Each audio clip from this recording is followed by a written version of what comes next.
새로운 직장에서의 첫 출근 날, 내 옆자리 동료의 책상에서 나는 내 남편의 사진을 발견했다. 나는 미소를 지으며 물었다. 이분은 누구예요? 그녀는 자랑스럽게 대답했다. 제 남자친구예요. 우리 만난 지 3년 됐어요. 올해 말에 결혼할 계획이고요. 새로운 회사에서의 첫날, 나는 내 자신에게 침착해야 한다고 수없이 되뇌었다. 32살의 나이에 새로운 시작을 한다는 것은 결코 쉬운 일이 아니었다. 하지만 나는 내 능력을 믿었다. 내 이름은 지윤. 서울에 위치한 떠오르는 테크 기업 이노베아텍 코리아에 새로 합류한 수석 마케팅 매니저다. 나는 내 커리어에서 수많은 전투를 겪어왔고 수십억 원이 오가는 프로젝트를 책임졌으며 상대하기 까다로운 사람들과의 회의도 거뜬히 치러냈다. 사무실 안에 그 어떤 것도 내 통제력을 잃게 만들 수 없을 거라 생각했다. 하지만 내가 틀렸다. 내 책상은 반투명 유리 파티션과 맞닿아 있었고 그 너머에는 여리여리해 보이는 젊은 여직원이 앉아 있었다. 살짝 웨이브진 긴 머리에 깔끔한 화장, 그리고 은은한 향수 냄새가 났다. 그녀는 환한 미소로 나를 돌아보며 친근하게 인사를 건넸다. 지윤 매니저님 맞으시죠? 저는 같은 팀 프로젝트 어시스턴트인 수진이라고 합니다. 이노베아텍에 오신 걸 환영해요. 나도 미소를 지으며 악수를 청했다. 안녕하세요, 수진 씨. 앞으로 잘 부탁해요. 나는 의자에 가방을 내려놓고 노트북을 꺼내며 말했다. 그때 내 머릿속은 온통 해야 할 일들로 가득했다. 프로젝트 파악하기, 예산 검토하기, 시장 분석 문서 읽기, 그리고 팀회의 일정 잡기. 하지만 내 시선은 의도치 않게 수진의 책상으로 향했다. 그녀의 미모나 웃는 모습 때문이 아니라 그녀의 책상 왼쪽 구석에 놓인 사진 액자 때문이었다. 작은 화분 옆에 놓인 은색 테두리의 액자는 주인이 매일 정성스럽게 닦는 듯 조명 아래서 티 없이 반짝이고 있었다. 그리고 그 사진 속에는 내 남편이 있었다. 착각할 리가 없었다. 절대로 틀릴 수가 없었다. 짙은 네이비색 폴로 셔츠를 입은 남자. 나에게 너무나 익숙한 비스듬한 미소. 왼쪽 뺨의 보조개. 따뜻함과 자신감이 섞인 채 카메라를 똑바로 응시하는 그 눈빛. 그는 내 남편, 민준이었다. 바로 어제 저녁, 부엌에서 나를 위해 라면을 끓여주고 뒤에서 나를 껴안으며 내일 첫 출근이네. 잘하고 와, 여보라고 말했던 그 남자. 그 사진에는 내 가슴을 조이게 만드는 디테일이 하나 더 있었다. 그가 입고 있는 폴로 셔츠는 우리가 결혼 3주년 기념일에 내가 사준 것이었다. 자세히 보면 그의 배경은 야자수가 기울어져 있는 푸른 바다였다. 큰 프로젝트를 끝낸 후 우리가 함께 휴가를 떠났던 제주도 해변의 전형적인 풍경이었다. 그 사진은 우리 집 침실 협탁 위에 있어야 했다. 내가 직접 그 액자에 사진을 끼워 넣었기 때문에 정확히 기억한다. 그런데 지금 내 새로운 직장의 젊은 여직원 책상 위에 그것이 놓여 있었다. 벌거벗은 진실이 내 눈앞에 그대로 펼쳐져 있었다. 갑자기 귀가 먹먹해지며 뜨거운 피가 뇌로 솟구쳤다가 빠르게 발끝으로 빠져나가는 듯한 느낌이 들었다. 넘어지진 않았지만 무릎에 힘이 풀렸다. 인생에서 많은 일을 겪어왔지만 그 순간 나는 고요함 속에서 세상이 무너져 내리는 것이 어떤 기분인지 뼈저리게 깨달았다. 나는 바로 묻지 않았다. 자리에 앉아 심호흡을 하고 스스로를 방어하듯 노트북에 아무 의미 없는 단어들을 타이핑했다. 그러고 나서 나는 신입사원다운 가벼운 목소리를 애써 꾸며내며 고개를 돌렸다. 수진 씨, 사진 속 이분은 누구예요? 미남이시네요. 수진이 미소 지었다. 그녀의 눈은 자신이 가장 좋아하는 주제에 대해 말할 생각에 반짝거렸다. 그녀는 액자를 당겨 마치 귀중한 보물을 다루듯 유리를 부드럽게 쓰다듬었다. 제 남자친구예요, 매니저님. 이름은 민준이고요. 만난 지 3년 됐어요. 제가 제일 좋아하는 사진이라 일할 때 동기부여하려고 사무실에 가져왔어요. 올해 말에 결혼할 거예요. 3년이라는 단어가 무거운 바위처럼 내게 떨어져 내렸다. 3년. 민준과 나는 결혼한 지 7년이 되었다. 그 말은 즉 우리 결혼 생활 4년 차부터 그에게 다른 여자가 있었다는 뜻이었다. 나는 여전히 웃고 있었다. 완벽한 메이크업 뒤에 감정을 숨기는데 익숙한 여자의 미소였다. 누가 보더라도 그저 예의 바르게 대화하는 것으로밖에 보이지 않을 그런 미소. 곧 신부가 되시겠네요. 축하해요. 네, 벌써부터 떨려요. 수진이 말하며 자신의 손을 나에게 보여주었다. 사무실 조명 아래 그녀의 약지에는 반짝이는 다이아몬드 반지가 끼워져 있었다. 평범한 반지가 아니었다. 한눈에 봐도 비싸고 알이 크고 세공이 정교하며 칼날처럼 빛을 반사하는 그런 반지였다. 지난달에 프로포즈를 받았어요. 오빠가 저한테 걸맞은 최고의 결혼식을 해주고 싶다고 했거든요. 여의도에 있는 큰 호텔에서 식을 올릴 계획이에요. 벌써 웨딩드레스도 보러 다니고 있어요. 목이 바짝 타들어가는 것이 느껴졌다. 예전 민주는 나에게 자신은 사치스러운 걸 좋아하지 않으며 사랑은 다이아몬드로 크기를 잴 수 없으니 약혼 반지는 심플해야 한다고 말했었다. 나는 그 말을 믿었다. 나는 우리의 소박한 스타일에 어울린다고 그가 말했던 얇은 웨딩밴드를 끼고 다녔고 심지어 그 소박함을 자랑스럽게 여겼다. 이제야 알 것 같았다. 그가 사치를 싫어한 것이 아니었다. 단지 그 사치를 다른 사람을 위해 아껴두었던 것뿐이었다. 나는 억지로 평범한 목소리를 유지했다. 남자친구 이름이 뭐라고 했죠? 민준이에요. 수지는 날씨를 묻는 듯 아무렇지 않게 대답했다. 금융권에서 일해요.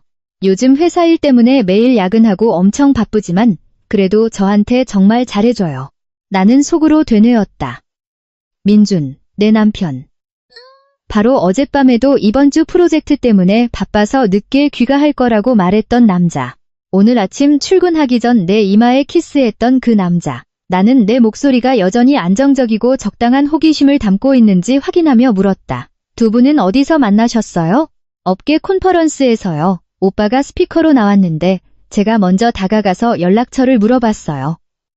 수지는 꿈꾸던 러브스토리를 들려주는 소녀처럼 웃으며 말했다. 처음엔 좀 철벽을 쳤는데 제가 계속 직진하니까 결국 넘어오더라고요. 오빠가 그러는데 제가 자기를 정착하고 싶게 만든 첫 번째 여자래요. 정착 세틀다움. 이라는 단어는 잔인한 농담 같았다. 왜냐하면 내가 바로 그의 아내였으니까. 내가 바로 그가 혼인신고를 통해 함께하기로 선택한 사람이었으니까. 나는 눈을 한 번 깜빡였다. 단 한 번. 눈시울이 붉어지는 것을 막기 위해서. 그가 늦은 회의가 있다고 핑계댔던 날들, 회사에 있다고 보냈던 문자들, 갑자기 약속이 생겼다던 주말들이 떠올랐다. 예전에는 조금 불평을 하기도 했지만 결국 그를 믿었기에 의심을 거두었었다. 우리 집이 하루아침에 불타오르지 않을 거라고 믿는 것처럼 나는 그를 완전히 믿었다. 갑자기 수진이 나를 쳐다보며 내 심장을 끌어당기는 듯한 질문을 던졌다. 지윤 매니저님은 결혼하셨어요?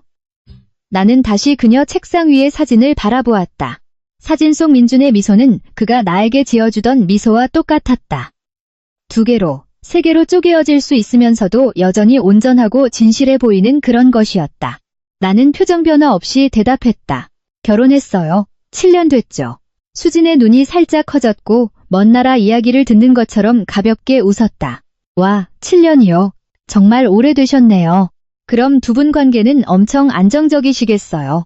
제가 듣기로는 7년쯤 되면 쉽게 권태기가 온다던데요. 그녀는 아무런 악의 없이 말했지만 그 단어 하나하나는 예리한 칼날이 되어 내 피부를 베어내는 것 같았다. 나는 그녀에게 화가 나지 않았다. 나를 이런 상황에 몰아넣은 운명의 장난에 화가 났다. 이 여자는 아무것도 모른다. 아무것도 모른 채 7년에 대해 이야기하고 있고 나는 사무실 한가운데서 내 역할을 완벽하게 연기해내야 했다. 나는 고개를 끄덕이며 씁쓸하게 미소 지었다. 안정적이라는 것도 하나의 행복이죠. 가장 중요한 건 서로에 대한 존중과 충실함이니까요. 맞아요. 수진이 대답하며 다시 컴퓨터 화면으로 시선을 돌렸다. 나도 내 노트북으로 시선을 돌렸다. 화면에는 프로젝트 기획안, 예산 수치, 실행해야 할 항목들이 떠 있었지만 내 뇌는 그 단어들을 전혀 읽어내지 못했다. 내 안에 무언가가 갑자기 시동이 걸린 기계처럼 격렬하게 돌아가기 시작했다. 나는 울지 않았다. 소리치지도 않았다. 액자를 빼앗거나 누군가의 뺨을 때리지도 않았다. 나는 그저 꼿꼿이 앉아 두 손을 키보드에 올린 채 손톱이 손바닥을 파고들어 아픔이 느껴질 때까지 꽉 쥐었다. 머릿속에는 단 하나의 문장만이 반복되고 있었다. 어디까지가 진실인지 알아내야 해. 잠시 후 인사팀 직원이 지나가다 고개를 내밀었다. 지윤 매니저님, 최 팀장님께서 프로젝트 관련해서 잠깐 회의실로 오시랍니다. 나는 자리에서 일어났다. 네, 지금 가겠습니다. 자리를 빠져나가며 수진의 책상을 지나쳤다. 그녀는 여전히 일에 열중하고 있었지만 이따금씩 사진을 곁눈질하며 미소를 짓고 있었다. 등골이 오싹해질 만큼 행복한 미소였다. 엘리베이터로 걸어가며 금속문에 비친 내 모습을 보았다. 내 회색 비즈니스 정장은 단정했고 머리는 깔끔하게 묶여 있었다. 다크한 립스틱과 날카로운 눈매의 메이크업. 새로운 삶의 장을 여는 성공한 커리어 우먼의 모습 그 자체였다. 단 몇 분 전, 사진 액자 하나에 내 인생이 갈기갈기 찢겨 나갔다는 사실을 아는 사람은 아무도 없었다. 엘리베이터 문이 닫히는 순간 나는 내 가슴에 손을 얹었다. 심장은 뛰고 있었지만 정상적인 리듬이 아니었다. 그것은 경고를 보내고 있었다. 약해지지 마. 티내지 마. 통제력을 잃지 마. 나는 7년 동안 안전하다고 믿었던 결혼 생활을 해왔다. 민준이 내 뒤에서 두 번째 삶을 완벽하게 구축해냈다면 나 또한 나만의 계획을 세울 수 있었다. 그 계획이 나를 어디로 이끌지 아직은 모른다. 하지만 한 가지는 확실했다. 지금부터 나는 야근이라는 단어를 순진하게 믿는 아내가 아니다. 진실의 끝을 파헤치고 내 몫을 되찾을 여자다. 그리고 그 시작은 바로 이 회사에서부터다. 새 회사의 첫 회의는 슬로우 모션 영화 같았다. 나는 테이블 끝에 앉아 있었다. 내 앞에는 시장 데이터로 가득 찬 프레젠테이션 화면이 있었고 주변에는 새로운 동료들의 얼굴이 있었다. 그들은 제품 프로모션 전략, 미디어 예산, 다음 분기 계획에 대해 이야기하고 있었다. 나는 고개를 끄덕이고 필기를 하고 때때로 적절한 타이밍에 전문적인 코멘트를 덧붙였다. 모두가 내가 회의에 집중하고 있다고 생각할 만큼 완벽했다. 하지만 사실 내 마음은 그곳에 없었다. 머릿속에는 수진의 책상 위에 있던 사진과 만난 지 3년 됐어요 라는 말이 끊임없이 맴돌았다. 3년. 그 숫자는 우리 결혼 생활 7년을 길게 가로지르는 균열이었고 과거의 모든 일을 흐릿하게 만들고 있었다. 회의가 끝나고 사람들이 하나둘 빠져나갔다. 최 팀장님만 남아 흡족한 표정으로 나를 보았다. 업무 파악이 빠르시네요. 지윤 매니저님. 예전에 부산에 있는 대기업에서 일하셨다고 들었습니다. 서울로 다시 오셨으니 분명 그 경험이 큰 도움이 될 겁니다. 나는 미소 지으며 고개를 끄덕였다. 감사합니다, 팀장님. 빨리 팀에 적응하도록 하겠습니다.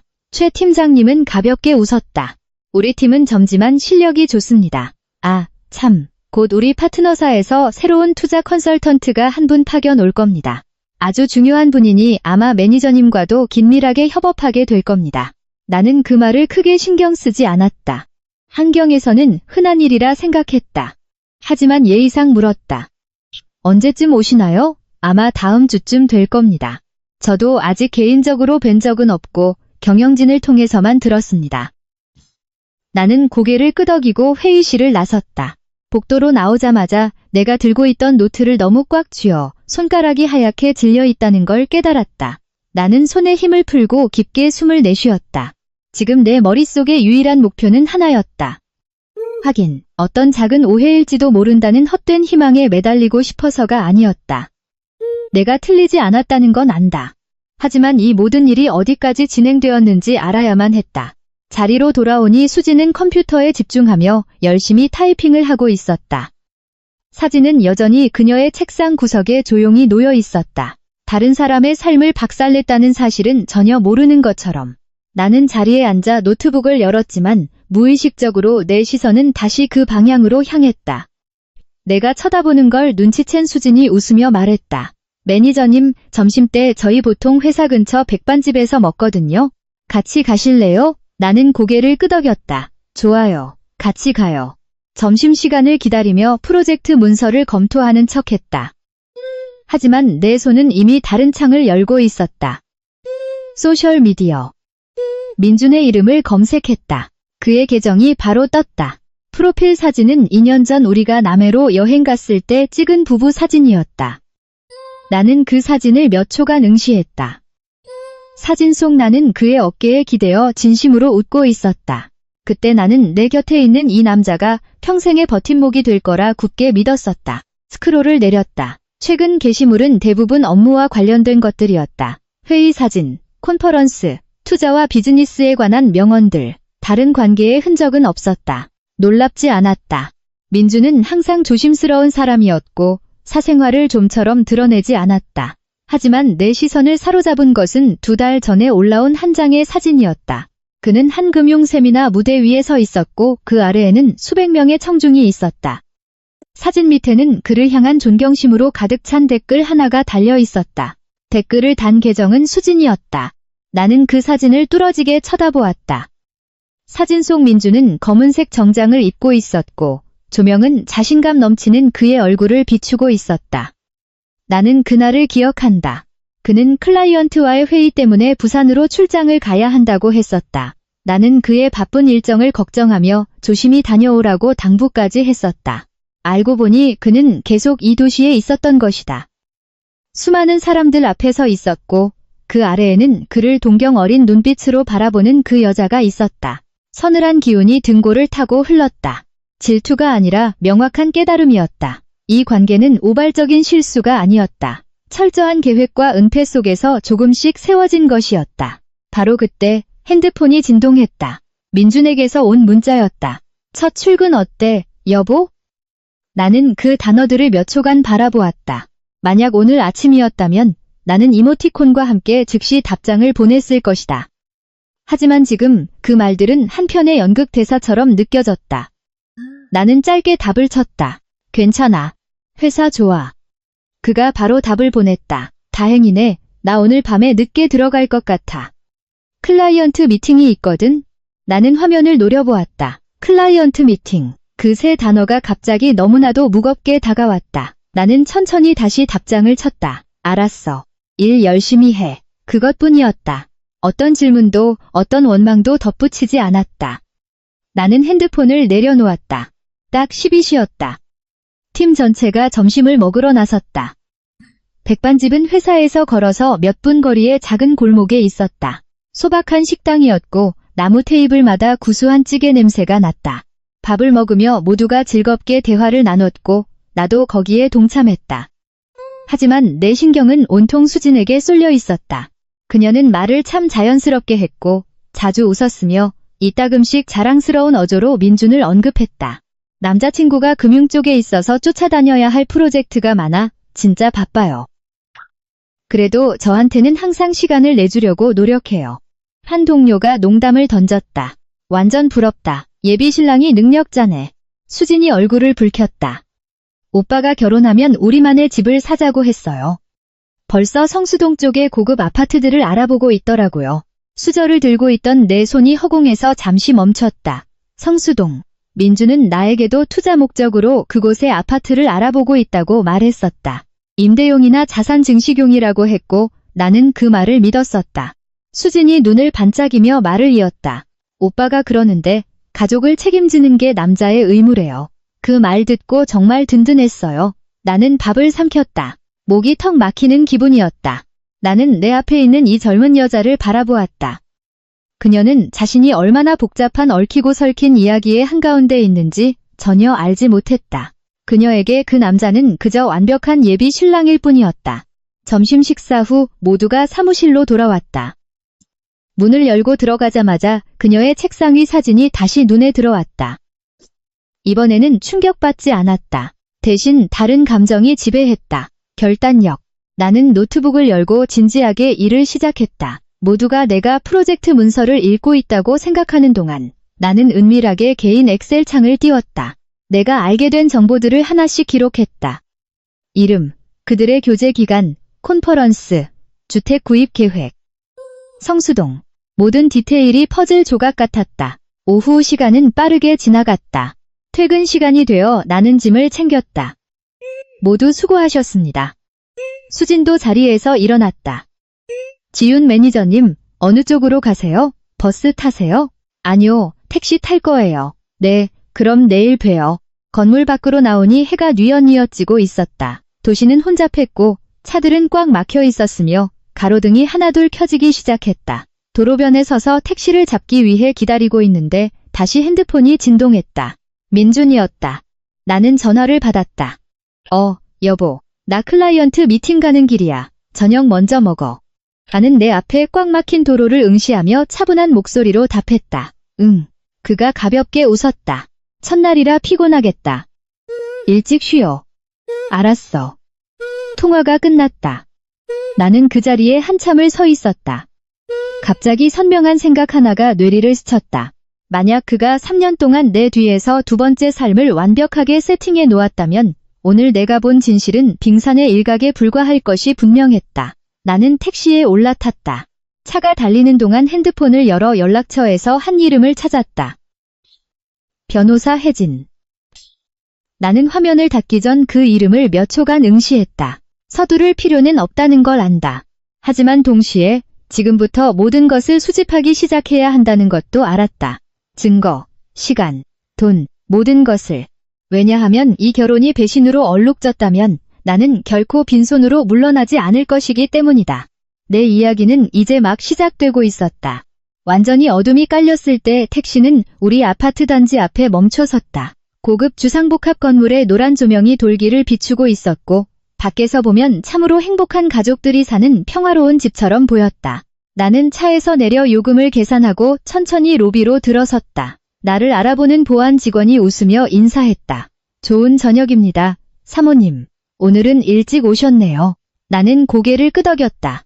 네, 첫 출근이라 좀 피곤해서요. 엘리베이터 문이 닫히고 나를 14층으로 데려갔다. 현관문을 열자 익숙한 집 냄새가 내 마음을 무겁게 짓눌렀다. 모든 것이 예전과 같았다.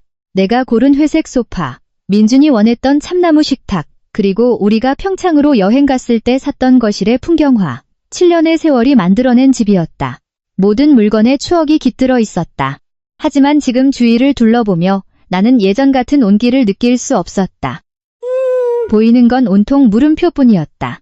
가방을 식탁에 올려두고 신발을 갈아 신은 뒤 곧바로 부엌으로 갔다. 평소처럼 저녁으로 뭘 할지 냉장고를 열어보려다 멈칫했다. 민준이 했던 말이 떠올랐다. 클라이언트 미팅이 있어서 늦어. 나는 헛웃음을 지었다. 클라이언트라는 단어가 갑자기 너무나도 모호하고 우스꽝스러운 것이 되어버렸다.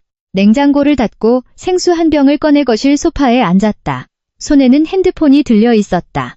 마음 한구석에서는 수진의 소셜미디어를 다시 뒤져보고 싶었고 다른 한구석에서는 남편의 핸드폰을 열어 또 다른 흔적을 찾고 싶었다. 하지만 섣불리 행동하지 않았다. 감정에 치우쳐 움직이면 실수하기 쉽다는 걸 누구보다 잘 알고 있었다. 냉정해져야 했다. 밤 8시쯤 핸드폰이 다시 울렸다. 민준이었다. 일 끝났어. 10시는 넘어야 집에 도착할 것 같네. 나는 그 문자를 몇 초간 바라보다가 자리에서 일어나 침실로 들어갔다. 침대 오른쪽 서랍은 민준이 개인 서류들을 보관하는 곳이었다. 서랍을 열었다. 안에는 여권, 오래된 계약서 몇 장, 그리고 작은 수첩이 있었다. 수첩을 펴보았다. 업무나 약속에 관한 몇 가지 메모뿐 특별한 건 없었다. 수첩을 내려놓고 그의 옷장으로 시선을 돌렸다. 셔츠들이 가지런히 걸려 있었다. 나는 다가가서 옷들을 하나하나 쓸어내렸다. 그러다 짙은 네이비색 브이넥 셔츠 앞에서 손을 멈췄다. 이 옷을 기억한다. 민준이 금융세미나에서 입었던 바로 그 옷. 오늘 낮 소셜 미디어에서 보았던 그 사진 속 옷이었다. 나는 셔츠를 꺼내 주머니를 뒤졌다. 안에는 영수증 한 장이 있었다. 강남에 있는 고급 오마카세 일식당의 영수증이었다. 날짜는 3주 전이었고 결제 금액은 30만 원이 훌쩍 넘었다. 나는 영수증을 뚫어지게 쳐다보다가 문득 무언가를 떠올렸다. 3주 전. 그날 밤 민주는 클라이언트와 저녁 식사가 있다고 했었다. 내가 기다릴까 묻자. 그는 회의가 길어질지 모른다며 기다리지 말라고 했었다. 나는 침대 가장자리에 주저앉았다. 손에는 여전히 영수증이 들려 있었다. 3년. 3년은 결코 짧은 시간이 아니다. 그 말은 지난 3년 동안 이런 밤이 수도 없이 많았다는 뜻이었다.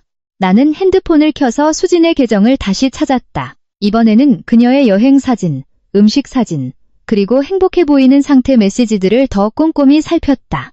대부분 민준을 직접적으로 언급하지는 않았다. 하지만 이따금씩 몇몇 사진에서 익숙한 디테일들을 발견할 수 있었다. 커피 테이블 위에 놓인 남자 시계. 그 시계는 민준의 생일날 내가 사준 것이었다. 그리고 레드와인 한 잔과 마주 보고 있는 두 개의 와인잔이 찍힌 사진. 사진의 구석을 자세히 확대해 보았다. 테이블 위에 놓인 남자의 손. 그 손가락에 끼워진 반지는 우리의 웨딩밴드였다. 나는 핸드폰을 내려놓았다. 천천히 숨을 내쉬었다. 의심의 여지가 없었다. 민주는 단순히 바람을 피우는 것이 아니었다. 그는 동시에 두 개의 완벽히 다른 세계를 살아가고 있었다. 밤 10시 반경, 현관문 열리는 소리가 났다. 민준이 평소처럼 들어왔다. 그는 코트를 벗어 걸고 거실에 앉아있는 나를 보았다. 안 자고 있었네? 나는 고개를 저었다. 당신 기다렸어. 그는 미소를 지으며 다가와 내 어깨에 손을 얹었다. 첫 출근은 어땠어? 나는 그의 눈을 똑바로 쳐다보며 말했다. 괜찮았어. 그는 고개를 끄덕이곤 물을 마시러 부엌으로 들어갔다.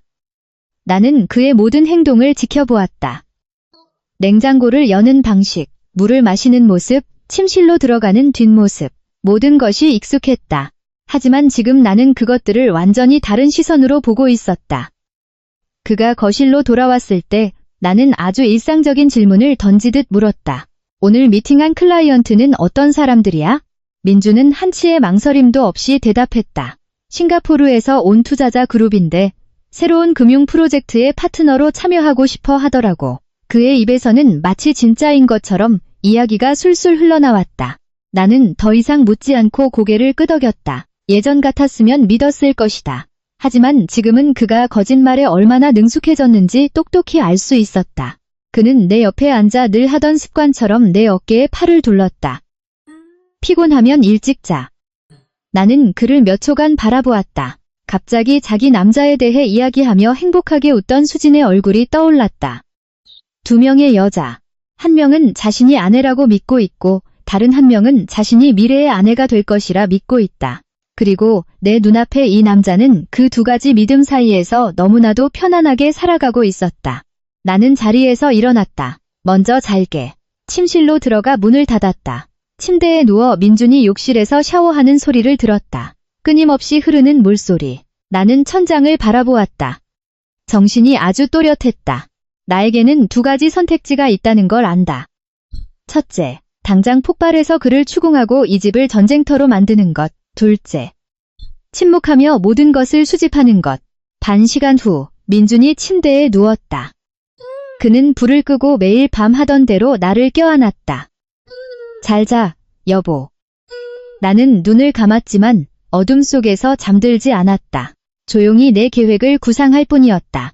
내일 나는 가장 사소한 것들부터 시작할 것이다. 그의 업무 스케줄, 우리 공동 계좌의 돈의 흐름, 그리고 그가 클라이언트라고 부르는 만남들. 민준이 3년 동안 숨길 수 있었다면 나 역시 모든 진실을 마주할 때까지 충분히 인내할 수 있다. 그리고 진실이 밝혀지는 날, 이 이야기의 결말이 어떻게 끝날지 결정하는 사람은 바로 내가 될 것이다. 다음 날 아침, 나는 평소보다 일찍 일어났다. 창밖의 하늘은 아직 약간 흐렸고 멀리 건물들 사이로 막 아침 햇살이 비치기 시작했다. 내 옆에 민주는 아직 곤히 잠들어 있었다. 숨소리가 고르게 났다. 그의 팔은 여느 아침처럼 여전히 내 허리를 감싸고 있었다. 누군가 이 순간을 본다면 틀림없이 평화로운 가족의 모습이라고 생각했을 것이다. 하지만 나는 그 평화의 이면에 서서히 드러나고 있는 진실이 숨어 있다는 것을 안다. 나는 조심스럽게 그의 팔을 치우고 침대에서 내려와 욕실로 갔다. 거울 속 내 얼굴은 여전히 차분했지만 눈빛은 평소보다 훨씬 날카로워 보였다. 내 의식을 완전히 깨우려는 듯 한참 동안 세수를 했다. 욕실에서 나왔을 때 민주는 깨어 있었다. 그는 침대에 앉아 약간 헝클어진 머리를 하고 나를 보며 미소 지었다. 오늘 일찍 일어났네, 여보. 나는 고개를 끄덕였다. 오늘은 회사에 좀 일찍 가봐야 해서. 그는 자리에서 일어나 내게 다가오더니 평소처럼 이마에 가볍게 키스했다. 매일 아침의 습관. 어제 첫날은 정말 괜찮았어? 응, 괜찮았어. 그는 웃으며 옷장으로 걸어갔다. 나는 그가 셔츠를 고르는 모습을 지켜보았다. 지금 그의 모든 행동이 내 눈에 들어오는 것은 사랑 때문이 아니라 관찰하는 법을 배우고 있기 때문이었다. 민주는 하얀색 셔츠를 고르고 뒤돌아보며 말했다. 오늘도 클라이언트 미팅이 있어. 아마 또 늦을 거야. 나는 고개를 끄덕였다. 알았어. 그는 내 태도의 변화를 전혀 눈치채지 못했다. 아마 지난 3년 동안 내가 자신을 전적으로 믿는다는 사실에 너무 익숙해져 있기 때문일 것이다. 우리는 늘 그렇듯 함께 아침 식사를 했다. 밥을 먹는 동안 민주는 핸드폰으로 뉴스를 보고 있었다. 화면을 보며 이따금씩 미소 짓는 것이 내 눈에 띄었다. 나는 무심하게 물었다. 무슨 기사인데 그렇게 웃어? 그가 고개를 들었다. 아, 그냥 시장 동향 분석 기사들. 나는 고개를 끄덕였다. 하지만 그가 옷을 갈아입기 위해 방으로 들어간 사이 식탁 위에 놓인 그의 핸드폰을 재빨리 곁눈질했다.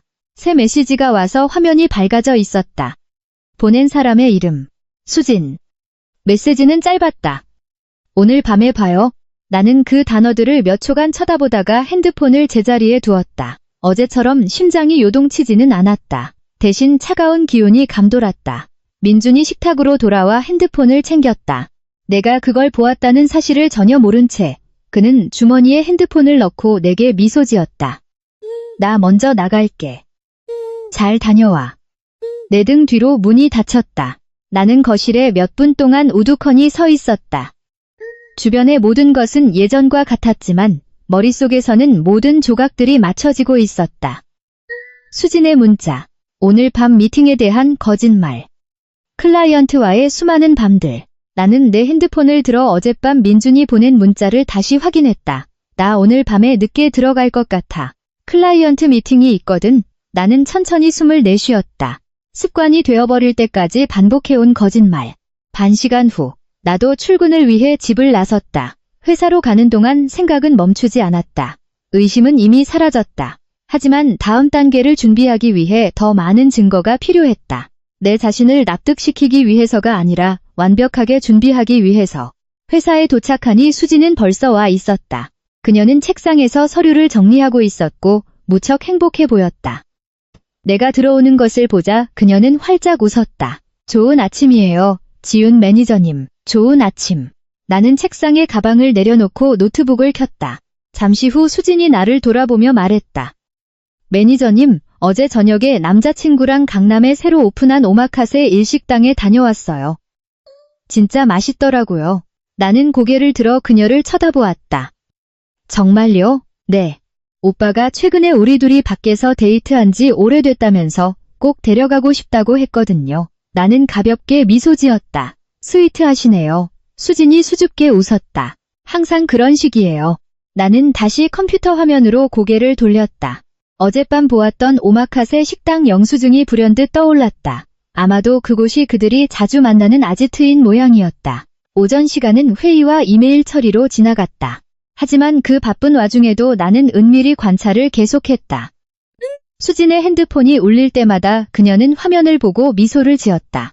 점심 무렵 그녀가 일어나서 말했다. 매니저님, 저 밑에 커피 사러 갈 건데 아이스 아메리카노 한 잔 사다 드릴까요? 좋아요, 고마워요. 수진이 자리를 비운 사이 나는 그녀 책상 위에 놓인 핸드폰을 살짝 쳐다보았다. 만지지는 않았지만 메시지 알림 때문에 화면이 켜졌다. 발신자 이름 민준. 화면에는 메시지 일부만 보였다. 오후엔 바빠. 저녁에 데리러 갈게. 발소리가 가까워지는 것을 듣고 나는 재빨리 모니터로 시선을 돌렸다. 수진이 내 책상에 커피를 내려놓았다. 커피요, 매니저님. 고마워요. 그녀는 자리에 앉아 메시지를 확인하기 위해 핸드폰을 열었다. 그녀의 입가에 번지는 미소가 점점 더 짙어지는 것을 보았다. 설명할 수 없는 감정이 스쳐 지나갔다. 질투도 아니었고 어제 같은 고통도 아니었다. 그것은 확신이었다. 민주는 두세 개를 살고 있다. 그날 저녁 퇴근 시간, 나는 일부러 사무실에 조금 더 남았다. 건물 밖으로 나와서 핸드폰을 보는 척하며 서 있었다.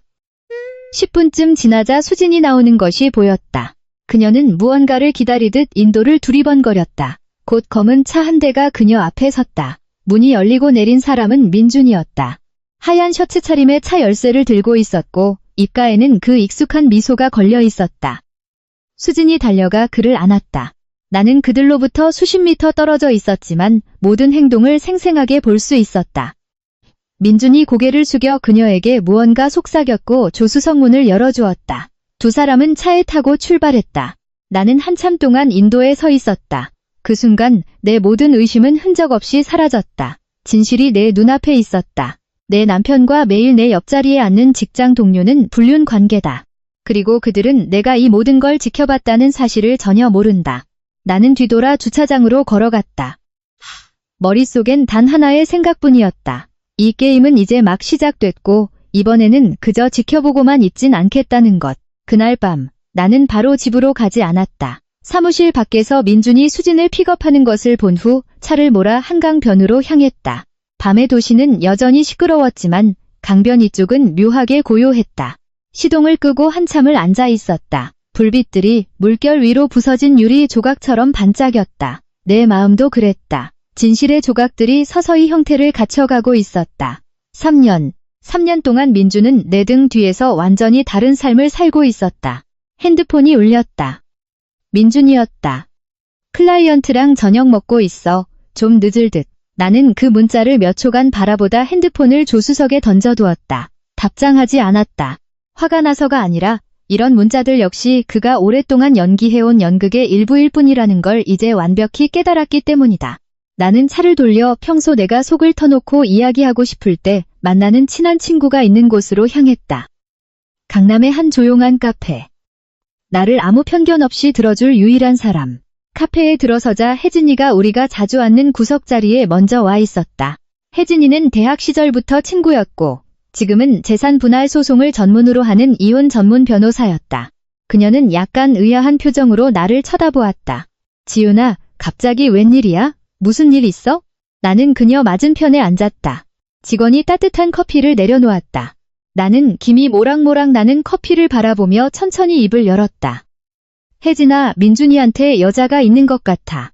혜진이는 몇 초간 침묵했다. 내가 예상했던 것만큼 놀라진 않았다. 그녀는 미간을 살짝 찌푸렸다. 확실해? 나는 고개를 끄덕였다. 그냥 지나가는 여자가 아니야. 꽤 오래된 관계 같아.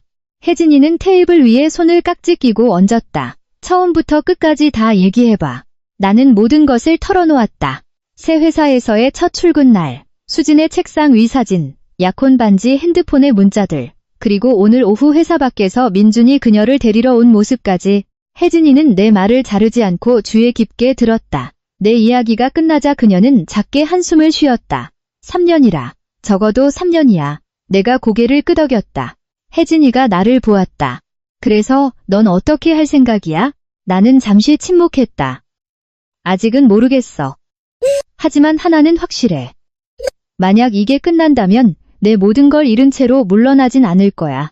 혜진이가 몸을 살짝 앞으로 숙였다. 재산을 말하는 거야? 응. 나는 내 커피잔을 응시했다. 지금 살고 있는 아파트, 저축, 투자금들. 우리가 함께 모은 돈인데 만약 그가 우리 공동재산을 다른 생활을 유지하는 데 쓰고 있다면 난 그걸 알아내야 해. 혜진이는 천천히 고개를 끄덕였다. 내 말이 맞아. 그녀는 가방을 열어 작은 수첩을 꺼냈다. 이런 사건에서는 증거가 제일 중요해. 내가 그녀를 보았다. 증거? 응. 혜진이는 아주 침착하게 말했다. 의심이나 정황만으로는 법적인 문제에서 유리해지기 힘들어. 하지만 불륜의 명백한 증거, 혹은 두 사람의 공동재산을 다른 사람에게 유용했다는 증거가 있다면 네가 확실한 우위를 점하게 돼. 나는 고개를 끄덕였다. 이해했어. 혜진이가 계속 말했다. 세 가지를 추적해야 해. 돈, 시간, 그리고 관계. 내가 미간을 좁혔다. 돈이란 건 그가 그 여자에게 돈을 보내고 있는지 확인해. 시간은 그가 클라이언트 미팅이라고 거짓말하는 밤들. 그리고 관계는 그들이 마치 부부처럼 생활하고 있다는 증거야. 나는 몇 초간 침묵했다.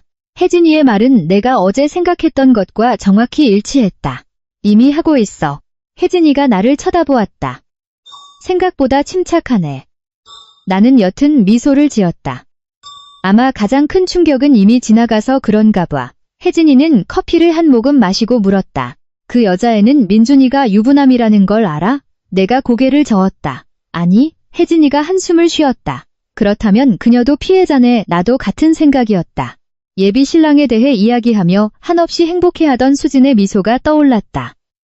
신뢰로 가득 찬 미소. 혜진이는 테이블 위에 수첩을 내려놓았다. 그렇다면 넌 더 조심해야 해. 왜? 민준이가 네가 캐고 있다는 걸 알게 되면 모든 흔적을 지워버릴 수도 있으니까. 나는 고개를 끄덕였다. 명심할게.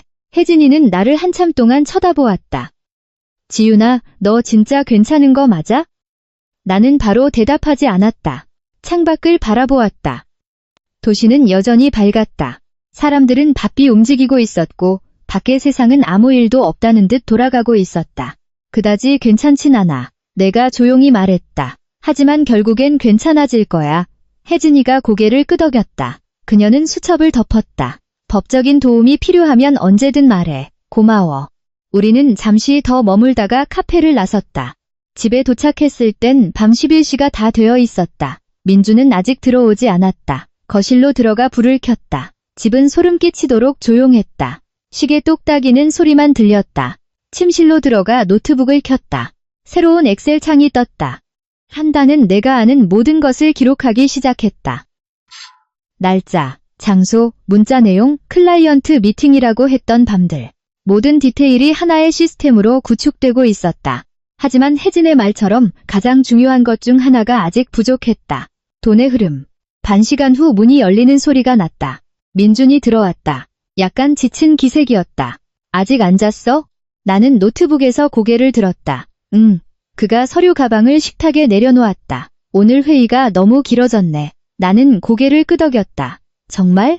그가 욕실로 들어갔다. 나는 그의 뒷모습을 시선으로 쫓았다. 머릿속에 혜진이의 말이 메아리 쳤다. 증거, 돈, 시간, 관계. 이 싸움은 감정에 관한 것이 아니다. 체스 게임이 되었다. 나는 어떤 성급한 수도 두지 않을 것이다. 진실이 밝혀졌을 때 패배자는 내가 아닐 테니까. 다음 날 아침. 눈을 떴을 때 민주는 이미 출근하고 없었다. 내 옆에는 빈 베개와 침대 협탁 위에 작은 메모지가 놓여 있었다. 익숙한 그의 글씨체. 아침 일찍 회의가 있어서 먼저 나가. 아침 챙겨 먹고 오늘 하루도 화이팅해. 예전 같았으면 그 작은 배려에 미소 지었을지도 모른다. 하지만 지금 그 메모지를 보며 나는 차가운 공허함만을 느꼈다. 다정한 말들은 여전했지만 그 의미는 이미 완전히 변해버렸다. 나는 일어나서 커피를 내린 뒤 거실 한편의 책상에 앉았다. 노트북은 켜져 있었고 어젯밤에 띄워둔 엑셀 파일이 그대로 화면에 있었다. 시간, 장소, 민준의 거짓말에 대한 기록들이 점점 하나의 큰 그림을 완성해가고 있었다. 하지만 혜진이가 말했듯 결정적인 퍼즐 조각이 남아있었다. 돈의 흐름. 나는 핸드폰을 열어 은행 앱에 접속했다. 우리 공동 계좌는 주로 생활비나 큰 지출을 위해 사용하는 것이었다. 민준이 금융 쪽에 있다 보니 주로 그가 관리했고 나는 의심해 본 적이 없어 상세 내역을 들여다본 적이 거의 없었다. 이렇게 꼼꼼하게 거래 내역을 살피는 것은 처음이었다. 화면에 긴 목록이 떴다. 전기세, 수도세, 마트 결제 내역, 아파트 관리비 모두 정상이었다. 나는 지난 3개월 동안의 거래 내역까지 스크롤을 내렸다. 그리고 그곳에서 100만 원짜리 이체 내역 하나를 발견했다. 수취인 이름, 이수진. 내 손이 멈췄다. 내가 잘못 본 게 아닐까 싶어 이름을 다시 읽었다. 수진. 지난달 말에 송금된 돈이었다. 스크롤을 더 내렸다. 이번엔 500만 원. 역시 이수진에게 보내진 돈이었고 2달 전이었다. 차가운 전율이 척추를 타고 흘렀다. 계속해서 화면을 내렸다. 3개월 전, 4개월 전, 6개월 전. 송금은 계속 반복되고 있었다. 어떤 때는 100만 원, 어떤 때는 수백만 원. 나는 눈을 감았다. 민주는 단순히 바람만 피운 게 아니었다. 그는 우리 공동자금을 그 여자를 지원하는 데 사용하고 있었다. 엑셀 파일을 열고 모든 이체 내역을 기록하기 시작했다. 날짜, 금액, 송금 목적. 숫자 하나하나가 침착함을 유지하려는 내 이성을 콕콕 찌르는 바늘 같았다. 1시간쯤 지나 지난 1년간의 이체 내역을 모두 정리했다. 수진에게 송금된 총액은 무려 5천만 원이 넘었다. 나는 멍하니 화면을 응시했다. 5천만 원. 결코 적은 돈이 아니다. 그리고 그건 절대 민준 개인의 돈이 아니다. 공동 계좌에 있는 돈의 대부분은 우리가 수년간 함께 모은 저축이었다. 핸드폰이 진동했다. 혜진이의 문자였다. 좀 어때? 나는 잠시 화면을 쳐다보다가 답장을 보냈다. 발견했어. 뭘? 우리 공동 계좌에서 그 여자한테 5천만 원 넘게 송금됐어. 혜진이가 즉시 전화를 걸어왔다. 지윤아, 그거 사실이야? 수화기 너머로 혜진이 한숨 쉬는 소리가 들렸다. 그렇다면 이건 더 이상 감정 싸움으로 끝날 문제가 아니야. 무슨 뜻이야? 그 돈이 부부 공동 자금이라면 그걸 다른 사람에게 빼돌린 건 심각한 법적 문제가 될 수 있어. 횡령이나 사회행위가 될 수도 있다고. 나는 다시 엑셀 화면을 보았다. 모든 내역 다 저장해뒀어. 잘했어. 혜진이가 빠르게 말했다. 전부 백업해둬. 캡처하고 파일 저장해서 내 개인 이메일로 보내놔. 알았어. 그리고 절대 네가 이 사실을 알았다는 걸 그 사람이 눈치채게 해선 안 돼. 명심할게. 통화가 끝난 후 나는 혜진이가 말한 대로 움직였다. 모든 거래 내역을 캡처하고 비밀 폴더에 넣은 뒤 내 개인 이메일로 전송했다. 이 모든 작업을 마치자 어느덧 정오가 다 되어가고 있었다. 출근 준비를 막 마치려는데 핸드폰이 다시 울렸다. 민준이었다. 여보세요. 아까 말하는 걸 깜빡했는데 오늘 늦게 들어와? 왜? 나 오늘 클라이언트 미팅 있잖아. 나는 마치 사형 선고문처럼 선명하게 떠있는 엑셀 창의 숫자들을 바라보며 아주 차분하게 대답했다. 응, 나도 늦을 것 같아. 그가 가볍게 웃었다. 우리 둘 다 오늘 늦게 먹겠네. 나는 대답하지 않았다. 통화를 끊고 노트북을 덮은 뒤 집을 나섰다. 회사에 도착하니 수지는 얼굴에 행복한 미소를 가득 띠고 자리에 앉아 있었다. 그녀는 나를 보며 말했다.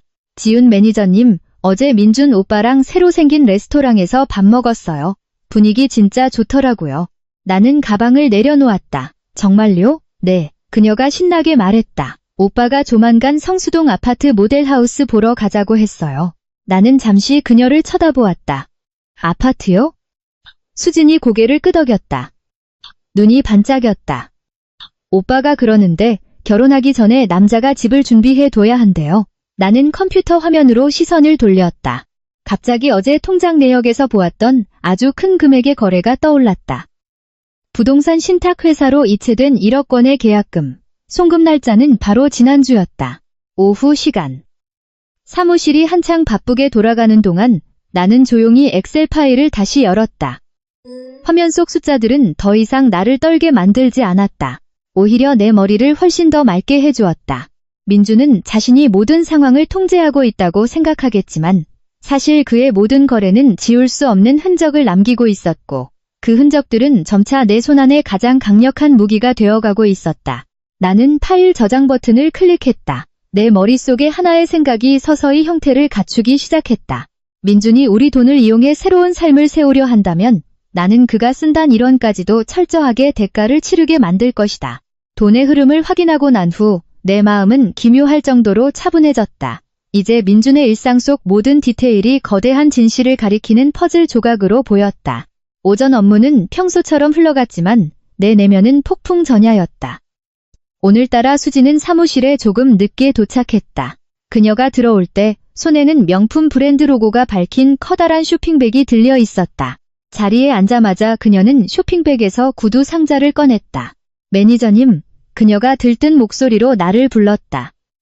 이것 좀 보세요. 너무 예쁘죠? 슬쩍 바라보니 우아한 디자인의 베이지색 하이힐이었다. 한눈에 봐도 꽤 고가의 제품이었다. 예쁘네요. 내가 말했다. 수지는 활짝 웃었다. 어제 오빠가 사줬어요.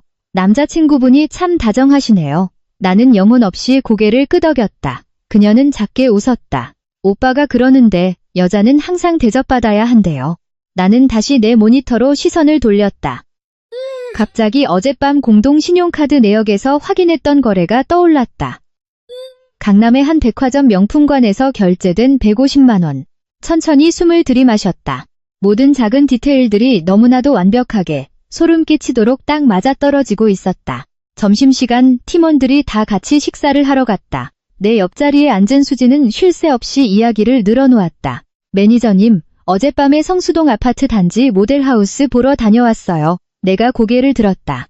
아, 정말요? 수지는 눈을 반짝이며 고개를 끄덕였다. 정말 너무 좋더라고요. 한강 뷰가 끝내줘요. 한 동료가 물었다. 거기 얼마 정도 해? 수지는 살짝 쑥스러운 듯 대답했다. 한 20억 정도 한다고 하더라고요. 모두의 눈이 휘둥그레졌다. 남자친구분 진짜 부자신가 보다. 수진이 미소 지었다. 투자 금융 쪽에 계셔서 그래요. 나는 물잔을 들어 한 모금 마셨다. 20억. 계좌에서 보았던 1억 원의 계약금이 떠올랐다. 민준이 이 계획에 정말 진심이라는 뜻이었다. 새로운 아파트, 새로운 삶, 새로운 가족. 그날 저녁 퇴근 후 나는 내가 결코 할 거라고 생각지 못했던 행동을 하기로 결심했다. 그들을 미행하는 것. 나는 평소보다 몇 분 일찍 사무실을 나와 회사 건너편 카페에 자리를 잡았다. 그곳에서는 회사 입구가 아주 잘 보였다.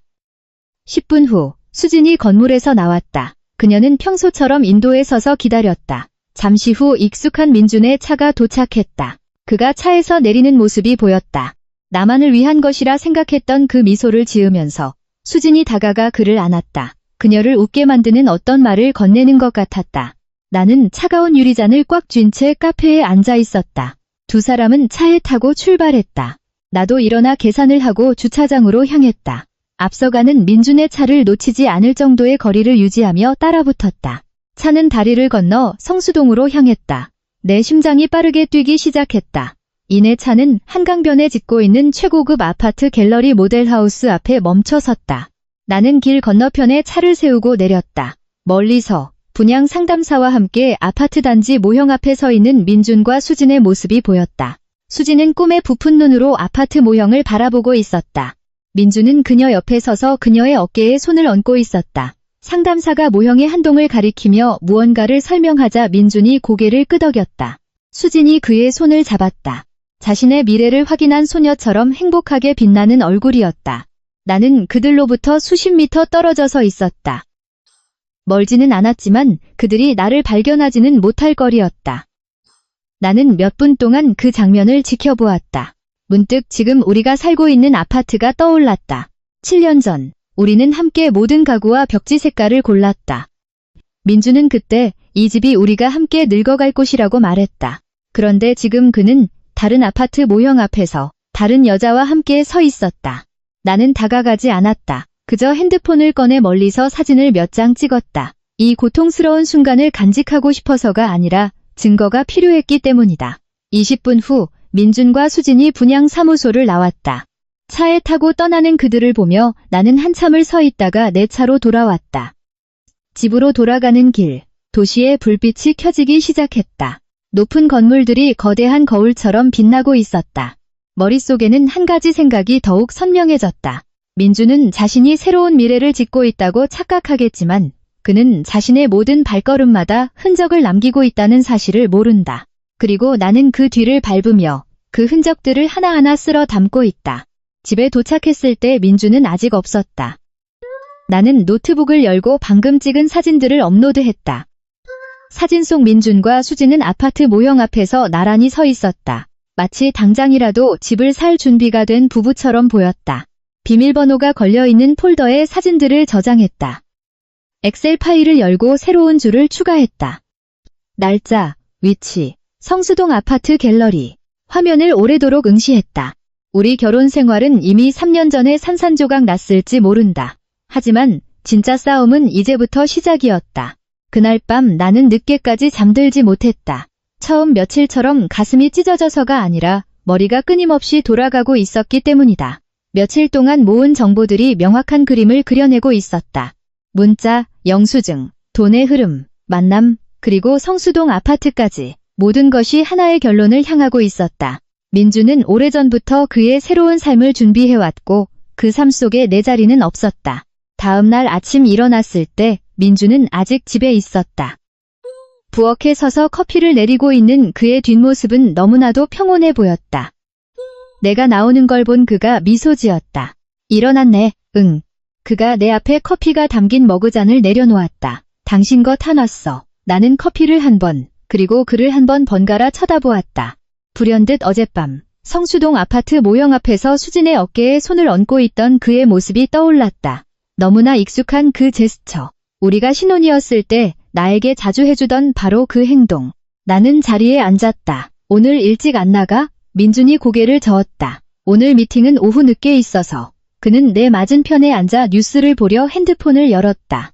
부엌은 고요했고 티스푼이 잔에 부딪히는 소리만 들려왔다. 잠시 후 그가 고개를 들었다. 요즘 많이 바빠 보이네. 내가 그를 쳐다보았다. 새 회사라 일이 좀 많아. 그가 고개를 끄덕였다. 나도 그래. 우리는 평범한 부부처럼 대화했다. 싸움도 의심의 징후도 없었지만 나는 이미 우리 사이에 그가 눈치채지 못한 거대한 심연이 자리 잡고 있다는 걸 알고 있었다. 아침 식사 후 민준이 먼저 집을 나섰다. 나는 몇 분 더 앉아있다가 출근 준비를 시작했다. 집을 나서기 전 노트북을 열고 내가 저장해둔 파일들을 다시 한번 점검했다. 성수동에서 찍은 사진, 송금 내역 엑셀 파일, 문자 캡처본, 그 모든 것을 몇 초간 응시한 뒤 노트북을 덮었다.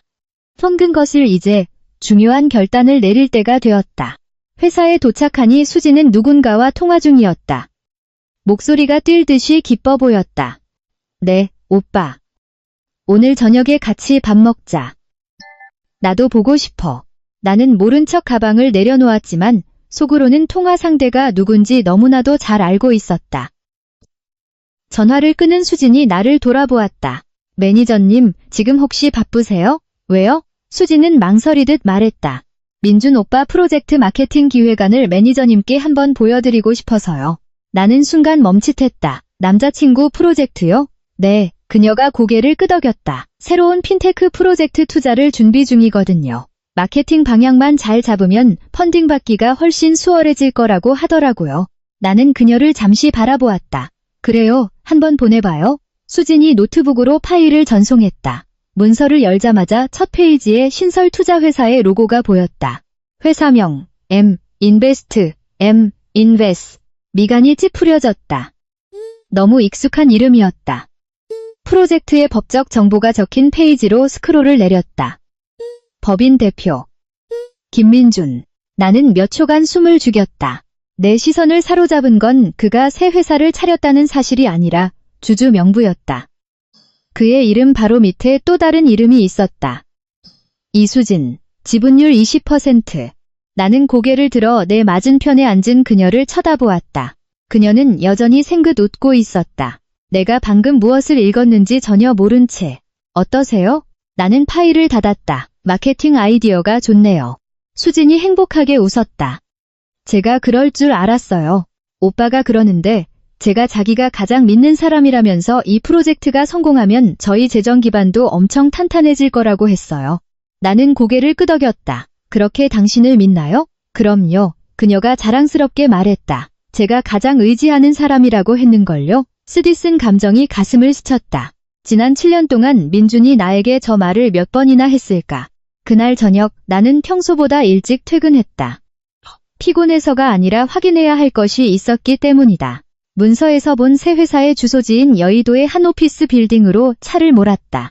안내 데스크에서 물어본 뒤 8층으로 올라갔다. 문에 인베스트라는 명패가 붙어있는 작은 사무실이었다. 문 앞에 잠시 서 있었다. 안에서 대화 소리가 들려왔다. 반투명 유리 너머로 안을 들여다보았다. 회의실 안에는 민준이 있었다. 그 옆에는 수진이 나란히 앉아 있었다. 그들은 한 투자자와 마주 앉아 사업 계획서를 펼쳐놓고 이야기를 나누고 있었다. 그 장면을 보며 나는 가장 중요한 사실을 깨달았다. 민준은 단순히 바람을 피우는 게 아니었다. 그는 수진과 함께 새로운 회사를 세우고 새로운 미래, 새로운 삶을 짓고 있었다. 그리고 그 모든 것은 우리의 돈으로 만들어졌을 가능성이 높았다. 나는 몸을 돌려 건물을 빠져나왔다. 내 머릿속에서 마지막 퍼즐 조각이 제자리를 찾았다. 이 싸움은 더 이상 단순한 결혼 생활의 파탄에 대한 것이 아니었다. 돈, 재산, 그리고 수년간 지속된 기만에 대한 것이었다. 이제 다음 단계로 넘어갈 충분한 명분이 생겼다. 그날 밤 우리 아파트로 돌아왔을 때 도시는 이미 불빛으로 가득했다. 강바람이 발코니의 커튼을 흩날리게 했다. 불을 켜기 전 거실에 한참을 서 있었다. 익숙했던 집이 갑자기 낯선 공간처럼 느껴졌다. 모든 가구, 모든 구석이 이 결혼이 내 삶의 마지막 안식처라 믿었던 시절을 떠올리게 했다. 하지만 진실이 수면 위로 떠오른 지금 나는 깨달았다. 견고하다고 믿었던 것들이 사실은 정교한 거짓말로 쌓아 올린 모래성에 불과했다는 것을. 노트북을 켜고 지난 며칠 동안 수집한 문서를 다시 확인했다. 수진에게 송금된 내역, 성수동 아파트 갤러리에서 찍은 사진, 인베스트의 정보, 민준과 수진이 포함된 주주 명부. 모든 것이 비밀 폴더 안에 있었다. 나는 혜진이에게 전화를 걸었다. 그녀가 바로 받았다. 무슨 일 있어? 나는 천천히 말했다. 민준이가 새 회사를 세웠어. 수화기 너머로 잠시 침묵이 흘렀다. 무슨 회사? 이름은 인베스트. 주주 명부에 그 사람과 수진이 이름이 올라가 있어. 혜진이가 길게 한숨 쉬는 소리가 들렸다. 그렇다면 단순한 외도가 아니네. 경제적으로 완전히 독립할 준비를 하고 있었던 거야. 응. 나는 노트북을 응시하며 말했다. 그리고 내 직감상, 초기 자본금의 일부는 우리 공동 계좌에서 나갔을 거야. 혜진이가 단호하게 말했다. 만약 그게 사실이라면 이건 아주 심각한 문제야.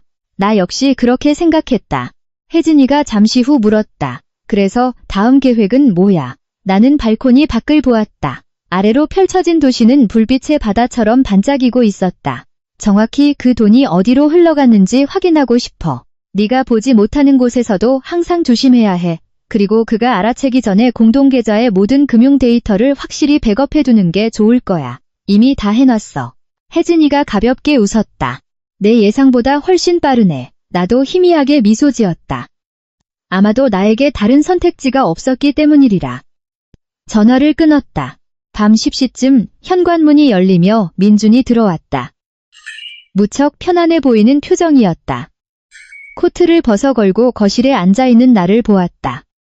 앉았어? 나는 고개를 저었다. 아직 졸리지 않아서.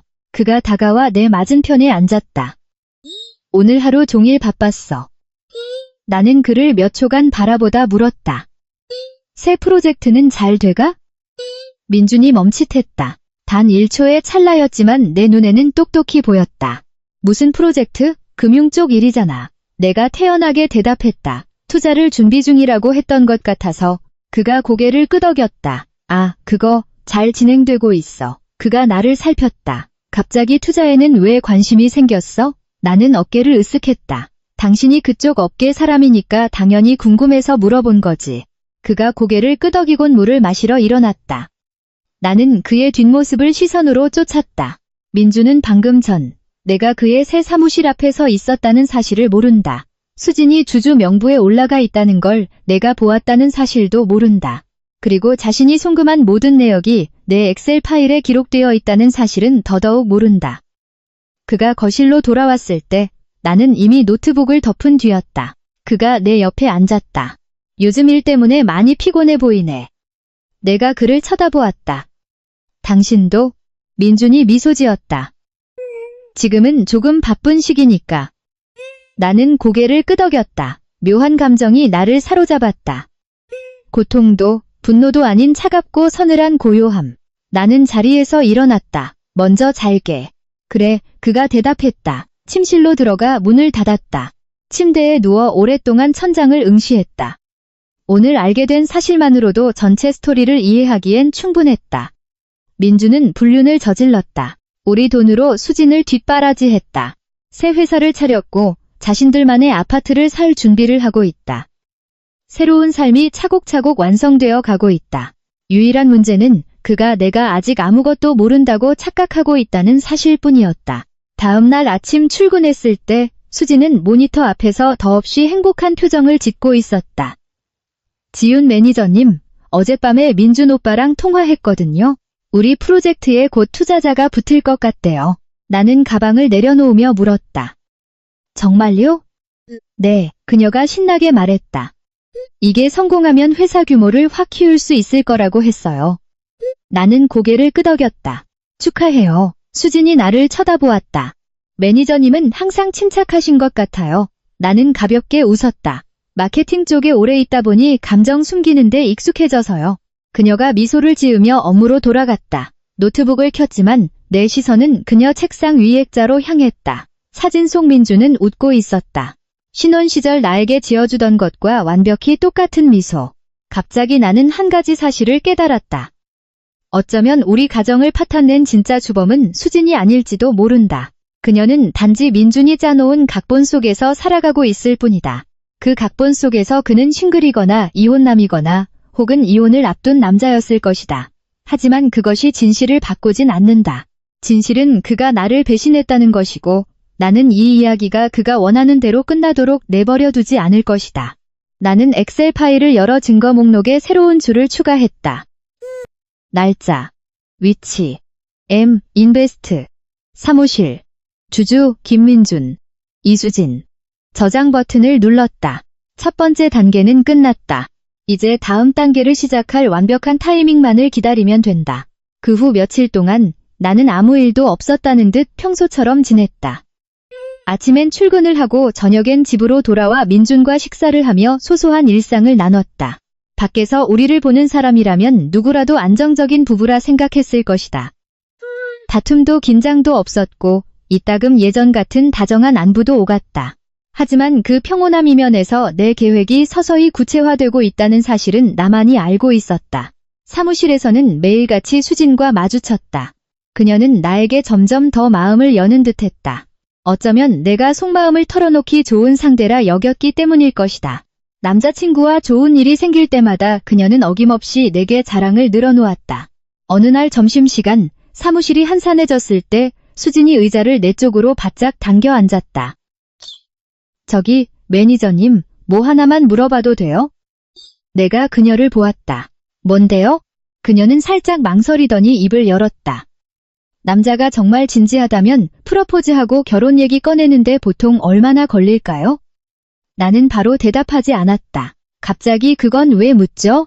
수진이 쑥스러운 듯 고개를 숙였다. 오빠가 그러더라고요. 우리 만난 지 벌써 3년이나 됐다고. 이번 프로젝트만 잘 마무리되면 바로 결혼하자고 했어요. 내 앞에 앉은 젊은 여자를 바라보았다. 와, 3년. 내가 그들의 관계를 알아채기까지 걸린 정확한 시간. 그 말을 믿어요? 내가 물었다. 수지는 굳은 믿음을 담아 고개를 끄덕였다. 네. 오빠는 한 번도 저를 실망시킨 적이 없거든요. 나는 작게 고개를 끄덕였다. 그럼 다행이네요. 그녀가 웃었다. 새 회사 자리가 잡히면 성수동 아파트로 이사 갈 거라고 했어요. 거기 동네 분위기 어때요? 한강뷰 정말 예쁠 것 같지 않아요? 며칠 전 아파트 갤러리에서 그들과 수십 미터 거리를 두고 서 있었던 오후가 떠올랐다. 좋죠. 내가 말했다. 강뷰도 훌륭할 거고요. 수진이 들뜬 목소리로 맞장구를 쳤다. 저도 그게 제일 맘에 들어요. 오빠가 항상 그랬거든요. 남자는 결혼하기 전에 번듯한 집부터 준비해야 한다고. 나는 희미하게 웃었다. 맞는 말이네요. 하지만 내 머릿속엔 전혀 다른 생각이 맴돌고 있었다. 수지는 자신이 세 번째라는 사실을 모른다. 그녀는 민준이 그녀를 위해 지어낸 이야기 속을 살고 있었다. 자신이 싱글이거나 곧 헤어질 거라고 말했을 그 거짓말 속에서 그날 저녁 퇴근 후 수지는 여전히 회사 밖에서 누군가를 기다리고 있었다. 나는 그녀 곁을 지나쳤다. 데리러 온대요? 네, 아마 몇 분 안으로 올 거예요. 그녀가 미소 지었다. 오빠는 저 오래 기다리게 하는 법이 없거든요. 나는 고개를 끄덕이고 주차장으로 향했다. 하지만 바로 차를 출발시키지 않고 잠시 운전석에 머물렀다. 몇 분 후 민준의 차가 나타났다. 그가 내려서 수진을 위해 문을 열어주었고 두 사람은 함께 차에 탔다. 너무나 익숙해져 버린 장면이었다. 하지만 이번엔 그들을 따라가지 않았다. 그저 차에 앉아 멀어지는 그들의 차량을 지켜볼 뿐이었다. 내 머릿속에 새로운 아이디어가 천천히 떠오르고 있었다. 민주는 완벽하게 두 세계를 살아가고 있다. 우리 집에서는 다정한 남편으로, 그곳에서는 새로운 회사를 세우고 결혼을 준비하는 능력 있는 성공한 남자로. 문제는 이 두 세계가 곧 충돌할 것이라는 점이다. 그날 밤 집에 돌아갔을 때 민주는 벌써 와 있었다. 거실 소파에 앉아 TV를 보고 있었다. 일찍 왔네? 응. 나는 가방을 내려놓았다. 그가 나를 잠시 보더니 물었다. 피곤해 보이네. 그냥 회사 일 때문에. 내가 대답했다. 그가 일어나 부엌에서 물을 마시고 돌아왔다.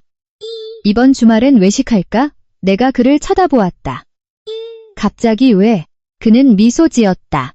우리 둘이 오붓하게 밖에서 밥 먹은 지 꽤 된 것 같아서. 나는 고개를 끄덕였다. 그러자 민주는 방금 자신이 한 말이 내게 수진의 이야기를 떠올리게 했다는 사실을 모를 것이다.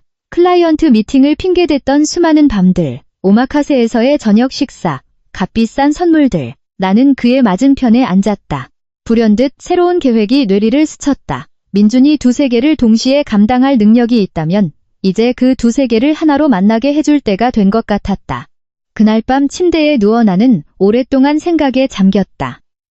이혼 소송이나 말다툼에 대해서가 아니라 진실이 스스로 모습을 드러내게 만들 방법에 대해서.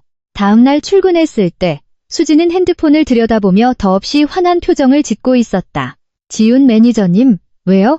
다음 주에 오빠 회사에서 투자자 미팅해야 할 행사이 있대요. 저도 데려간다고 하더라고요. 나는 그녀를 쳐다보았다. 정말요? 네. 수지는 활짝 웃었다. 거기 오는 사람들에게 저를 정식으로 소개하고 싶대요. 나는 고개를 끄덕였다. 축하해요. 수지는 콧노래를 부르며 업무로 돌아갔다. 나는 노트북을 열었다. 그리고 문득 그 투자자 미팅이야말로 모든 것을 끝낼 완벽한 무대라는 생각이 들었다. 투자자 미팅, 새로운 회사, 두 번째 삶을 꾸리려는 남자, 그리고 여전히 아무것도 모른다고 착각받는 아내. 나는 내가 기록해두었던 문서의 저장 버튼을 조용히 눌렀다. 체스 게임은 이미 중반을 넘어섰고 나의 다음 수는 모든 판을 뒤집어 놓을 것이다. M인베스트의 투자자 미팅 소식을 듣자마자 내 머릿속은 다음 계획을 세우느라 바쁘게 돌아갔다. 이런 종류의 행사에는 파트너, 투자자, 업계 관계자 등 많은 사람들이 참석할 것이 분명했다. 무엇보다도 그곳은 민준이 새로운 회사의 창업자로서 자신을 공적인 자리에 대비시키고자 하는 무대였다. 게다가 수진까지 동반한다면 그녀를 자신의 확실한 미래 파트너로 여기고 있다는 뜻이었다. 사무실에서의 오전 업무는 평소처럼 흘러갔다. 하지만 내 안은 폭풍전야의 긴장감으로 가득했다. 나는 노트북을 열어 지난 몇 주간 모아둔 증거들을 다시 한번 살폈다. 성수동 아파트 갤러리 사진, 공동 계좌 이체 내역, 주주 명부 정보, 이 모든 것들이 내가 기다려온 그 순간을 가리키는 지도처럼 느껴졌다. 오전 10시쯤 핸드폰이 울렸다. 민준이었다. 오늘 저녁엔 미팅이 있어서 좀 늦을 것 같아. 저녁 먼저 먹어. 나는 메시지를 잠시 응시하다가 짧게 답장을 보냈다. 알았어. 예전에는 이런 문자를 받을 때마다 그가 정말로 바쁘게 일하고 있다고 믿었다. 하지만 지금은 그 미팅이라는 게 수진과의 데이트일 확률이 높다는 걸 안다. 점심시간, 팀원들과 다 같이 밥을 먹으러 가려는데 수진이 흥분된 목소리로 말했다. 지훈 매니저님, 다음 주 투자자 미팅 벌써부터 너무 기대돼요. 어디서 하는데요? 내가 물었다. 강남에 있는 큰 호텔 연회장이요. 그녀가 잔뜩 부푼 목소리로 대답했다. 오빠가 그러는데 업계 거물들도 꽤 올 거래요. 나는 고개를 끄덕였다. 아주 중요한 자리인가 보네요. 수진이 미소 지었다. 오빠 말로는 회사가 펀딩을 받기 위한 첫 번째 관문이래요. 나는 몇 초간 그녀를 가만히 바라보았다. 남자친구분이 수진 씨를 정말 많이 믿나 보네요. 수진이 고개를 끄덕였다. 네, 처음부터 쭉 곁에 있었으니까요. 속으로 헛웃음이 났다. 민준이 수진을 신뢰하는 건 사실일지도 모른다. 하지만 그것이 나를 철저하게 배신했다는 진실을 가려주진 못한다. 오후 내내 나는 엄청난 집중력으로 일을 처리했다. 업무가 많아서가 아니라 곧 다가올 디데이를 준비하기 위해 온 신경을 곤두세우고 있었기 때문이다. 오후 4시쯤 나는 혜진이에게 전화를 걸었다. 무슨 일이야? 이제 때가 된 것 같아. 무슨 때? 모든 걸 끝낼 때. 수화기 너머로 잠시 침묵이 흘렀다. 어떤 계획인데? 그 투자자 미팅에 갈 거야. 혜진이가 즉각 물었다. 누구 자격으로? 수화기를 잡은 내 손에 힘이 들어갔다. 김민준의 합법적인 아내 자격으로. 혜진이가 작게 실소를 터뜨렸다. 훌륭한 생각이네. 내 생각도 같았다. 혜진이는 잠시 생각하더니 말했다. 네가 그곳에 나타나면 모든 상황이 단번에 끝장날 거야. 알아. 마음의 준비는 됐어? 나는 창밖을 내다보았다. 눈부신 오후 햇살 아래 늘어선 빽빽한 고층 빌딩들. 진실을 알게 된 그 순간부터 이미 준비됐어. 혜진이가 대답했다. 그렇다면 완벽하게 차려입고 가. 전투에 나가는 장수처럼. 그럴 거야. 전화를 끊었다. 그날 저녁 집에 돌아오니 민준이 거실 소파에 앉아 있었다. 무릎 위에는 노트북이 놓여 있었고 한창 일에 몰두한 모습이었다. 내가 들어오는 소리에 그가 고개를 들었다. 왔어? 응. 가방을 내려놓으며 말했다. 바빠 보이네. 응. 그가 대답했다. 다음 주 투자자 미팅 준비 때문에. 나는 그에게 다가갔다. 강남에 있는 호텔에서 한다며? 민준이 순간 멈칫했다. 어떻게 알았어? 아는 업계 지인한테 들었어. 내가 태연하게 대답했다. 그는 고개를 끄덕였다. 그냥 소규모 네트워킹 자리야. 나는 그를 바라보며 속으로 생각했다. 내가 거기 갈 거라고는 상상도 못하겠지. 민준은 노트북을 덮었다. 이번 주말엔 시간 비워둬. 외식하자. 나는 그를 빤히 바라보았다. 알았어. 그가 미소 지었다. 우리 둘만의 시간도 필요하잖아. 나는 고개를 끄덕였다. 그가 수진에게도 똑같은 말을 했을 거란 생각에 구역질이 올라오는 것을 참아내며 저녁 식사 후 나는 평소보다 일찍 침실로 들어왔지만 바로 눕지 않았다. 핸드폰을 켜서 그 호텔의 정확한 주소를 검색했다. 행사는 다음 주 금요일 저녁 7시. 며칠 남지 않았다. 화면을 오랫동안 응시했다. 그 순간이 오면 모든 것이 박살날 것이다. 우리의 결혼 생활, 민준이 꿈꾸던 야망, 그리고 수진이 믿고 있던 완벽한 미래까지. 하지만 한 가지는 분명했다. 진실은 영원히 숨길 수 없으며 민준이 두 개의 평행 세계를 지어냈다면 나는 그 두 세계가 정면으로 충돌하게 만들 것이다. 투자자 미팅이 있는 주간, 시간은 유난히 느리게 흘렀다. 겉으로 내 일상은 완벽하게 평범했다. 회사에 출근하고 회의에 참석하고 집에 돌아와 민준과 저녁을 먹고 평범한 대화를 나눴다. 하지만 속으로는 오로지 금요일 저녁만을 향해 카운트다운을 하고 있었다. 모든 거짓의 가면이 벗겨질 그 순간을 회사에서 수지는 나날이 들떠 보였다. 그녀는 기회가 날 때마다 미팅에 대한 기대감을 감추지 못하고 떠들어댔다. 하루는 출근하자마자 화장을 고치고 있는 그녀를 보았다. 매니저님, 저 미팅 날 무슨 색 드레스 입는 게 좋을까요? 내가 자리에 앉으며 물었다.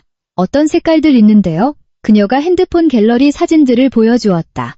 빨강, 검정, 그리고 하얀색. 나는 사진들을 훑어보았다. 하얀색이 단아하고 우아해 보이네요. 그녀가 고개를 끄덕였다. 저도 그게 제일 마음에 들었어요. 눈을 반짝이며 그녀가 미소 지었다. 오빠가 그날 밤이 자기 인생에서 엄청 중요한 전환점이 될 거라고 했거든요. 내가 넌지시 물었다. 그럼 엄청 바쁘겠네요. 네, 수진이 대답했다. 근데도 저를 꼭 데려가서 사람들한테 소개해주고 싶대요. 나는 고개를 끄덕였다. 다시 한번 기묘한 감정이 소용돌이쳤다. 수진은 자신이 이 남자와 완벽한 해피엔딩을 맞이할 거라 철석같이 믿고 있었다. 이 도시 어딘가에 그의 합법적인 아내가 눈을 시퍼렇게 뜨고 살아있다는 사실은 꿈에도 모른 채 금요일 오후 나는 피곤해서가 아니라 완벽한 준비를 위해 평소보다 일찍 퇴근했다. 차를 몰고 강남의 한 고급 백화점으로 향했다. 주차를 하고 곧장 디자이너 부티크 매장으로 들어갔다. 조명 아래 화려한 옷들이 반짝이고 있었다. 직원이 다가왔다. 파티용 드레스 찾으시나요, 고객님? 나는 고개를 끄덕였다. 네, 오늘 저녁 중요한 행사가 있어서요. 직원이 상냥하게 웃었다. 화려한 스타일을 원하시나요? 아니면 심플하고 우아한 쪽이 좋으신가요? 주위를 둘러보았다. 압도적으로 우아한 걸로요. 몇 분 후 직원이 몇 벌의 드레스를 가져왔다. 나는 그중 군더더기 없이 떨어지는 블랙 실크 드레스를 골랐다. 디자인은 심플했지만 핏이 예술이었다. 피팅룸 거울 앞에 섰을 때 나는 한참 동안 내 모습을 응시했다. 거울 속 여자는 몇 주 전 자신의 결혼이 영원할 거라고 순진하게 믿었던 그 여자가 아니었다. 눈빛은 차갑고 날카로웠으며 그 어떤 폭풍이 몰아쳐도 뚫고 나갈 준비가 되어 있었다.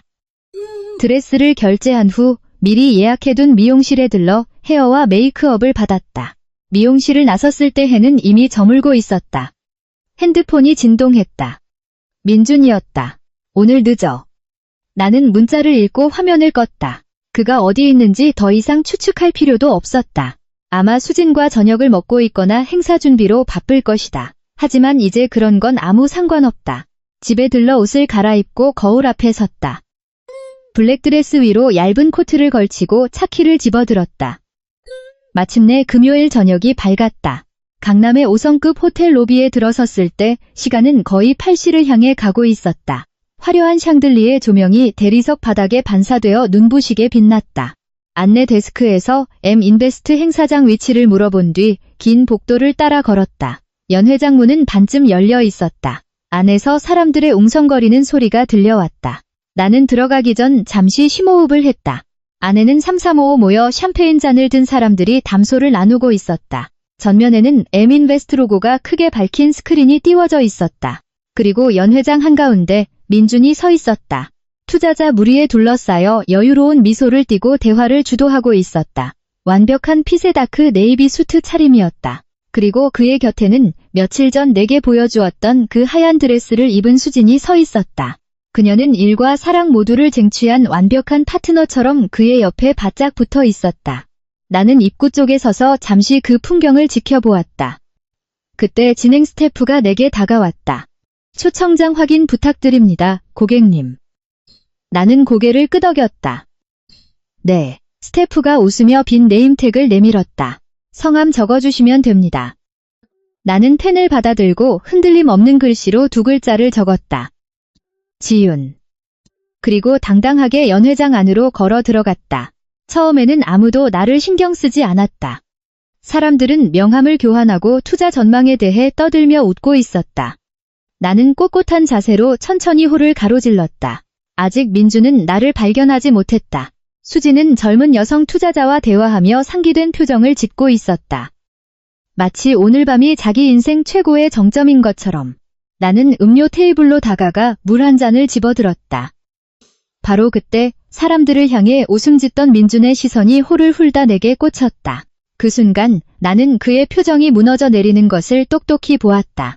입가에 걸려있던 여유로운 미소가 증발하고 동공이 지진이라도 난 듯 크게 흔들렸다. 그의 온몸이 뻣뻣하게 굳어버렸다. 나는 여유롭게 미소를 지으며 그를 향해 똑바로 걸어갔다.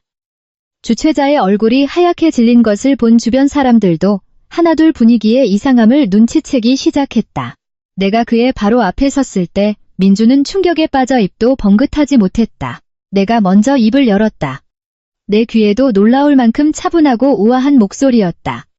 좋은 저녁이네. 대화 중이던 수진이 뒤를 돌아보다 나를 발견했다. 지훈 매니저님? 그녀는 내가 왜 여기 있는지 도무지 이해할 수 없다는 표정이었다. 나는 수진을 한 번, 그리고 민준을 번갈아 쳐다보았다. 인사 안 시켜줘? 민준은 몇 초간 숨을 멈춘 듯했다. 마침내 그가 쥐어짜듯 떨리는 목소리로 물었다. 네가 여길 어떻게? 나는 빙긋 웃었다. 당신이 이렇게 큰 행사를 여는데 아내인 내가 빠질 순 없잖아. 순간 주변의 공기가 얼어붙었다. 근처에 있던 사람들의 시선이 일제히 우리 쪽으로 쏠렸다. 수진이 멍한 얼굴로 나를 한 번, 그리고 민준을 쳐다보았다. 아내요? 그녀의 목소리가 미세하게 떨렸다. 나는 그녀를 똑바로 응시했다. 네, 제가 이 사람 합법적인 아내예요. 연 회장하는 숨소리조차 들리지 않을 만큼 정적이 감돌았다. 민준이 당황하며 앞으로 나섰다. 지훈아, 일단 나가서. 나는 단호하게 고개를 저었다. 그럴 필요 없어. 여기서 얘기해. 민준의 턱 근육이 파르르 떨렸다. 민준 곁에 선 수진은 샴페인 잔을 든 손을 덜덜 떨고 있었다. 금방이라도 잔을 놓칠 것 같았다. 오빠. 수진이 그를 불렀다. 이게 다 무슨 소리야? 민준은 아무 대답도 하지 못했다. 오빠. 이게 다 무슨 소리냐고 묻잖아. 수진의 목소리가 날카롭게 홀을 갈랐다. 나는 주위를 둘러보며 주변 사람들이 다 들을 수 있을 만큼 크고 또렷한 목소리로 말했다. 행사 진행에 방해가 됐다면 죄송합니다. 하지만 여러분이 이 회사에 소중한 투자금을 내놓기 전에 반드시 아셔야 할 작은 정보가 하나 있어서요. 나는 민준의 뒤에 띄워진 M-인베스트 로고 스크린을 가리켰다. 이 회사의 대표인 김민준 씨는 제 남편입니다. 사람들 사이에서 옹성거리는 소리가 터져나왔다. 나는 멈추지 않았다. 그리고 이 회사의 2대 주주는 제 남편이 지난 3년 동안 뒤에서 몰래 만나온 불륜녀고요. 홀라는 찬물을 끼얹은 듯 완벽한 침묵에 휩싸였다. 수지는 얼굴에서 핏기가 완전히 가신 채 굳어버렸다. 민준이 나를 노려보았다. 그의 눈엔 공포와 분노가 뒤섞여 있었다. 하지만 나는 그 어떤 감정의 동요도 없이 그저 팔짱을 낀 채 이 광경을 음미하고 있었다. 마침내 모든 진실이 세상 밖으로 나왔다.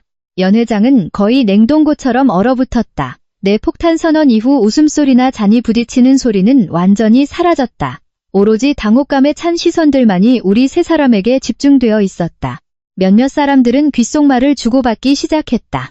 방금 전까지만 해도 화기애애하게 투자 이야기를 나누던 투자자들은 이제 경멸과 의구심이 가득한 눈으로 민준을 바라보고 있었다. 민준은 얼굴이 잿빛으로 변한 채 내 앞에 서 있었다. 지난 7년의 결혼 생활 동안 한 번도 본 적 없는 철저한 두려움에 사로잡힌 눈빛이었다. 지윤아. 그가 애원하듯 속삭였다. 제발 밖으로 나가서 얘기하자. 나는 가볍게 고개를 저었다. 필요 없다고 했잖아. 여기서 해. 수진이 덜덜 떨리는 손으로 잔을 쥐고 있었다. 안에 샴페인이 찰랑거리다 바닥에 뚝뚝 떨어졌다. 민준 오빠. 그녀가 그를 쳐다보았다. 대체 무슨 뜻이야? 민준이 입을 떼기도 전에 투자자 무리 중 연장자로 보이는 백발의 남자가 헛기침을 하며 나섰다. 불쾌하군요, 김 대표. 그가 민준을 쏘아보았다. 저분이 정말 대표님 부인이십니까? 민준은 몇 초간 침묵했다. 나는 그를 똑바로 노려보며 말했다. 말해봐. 그가 깊은 숨을 들이마셨다. 이건 개인적인 가정사입니다. 그가 투자자들을 향해 애써 침착한 척 변명했다. 비즈니스와는 전혀 무관한 일입니다.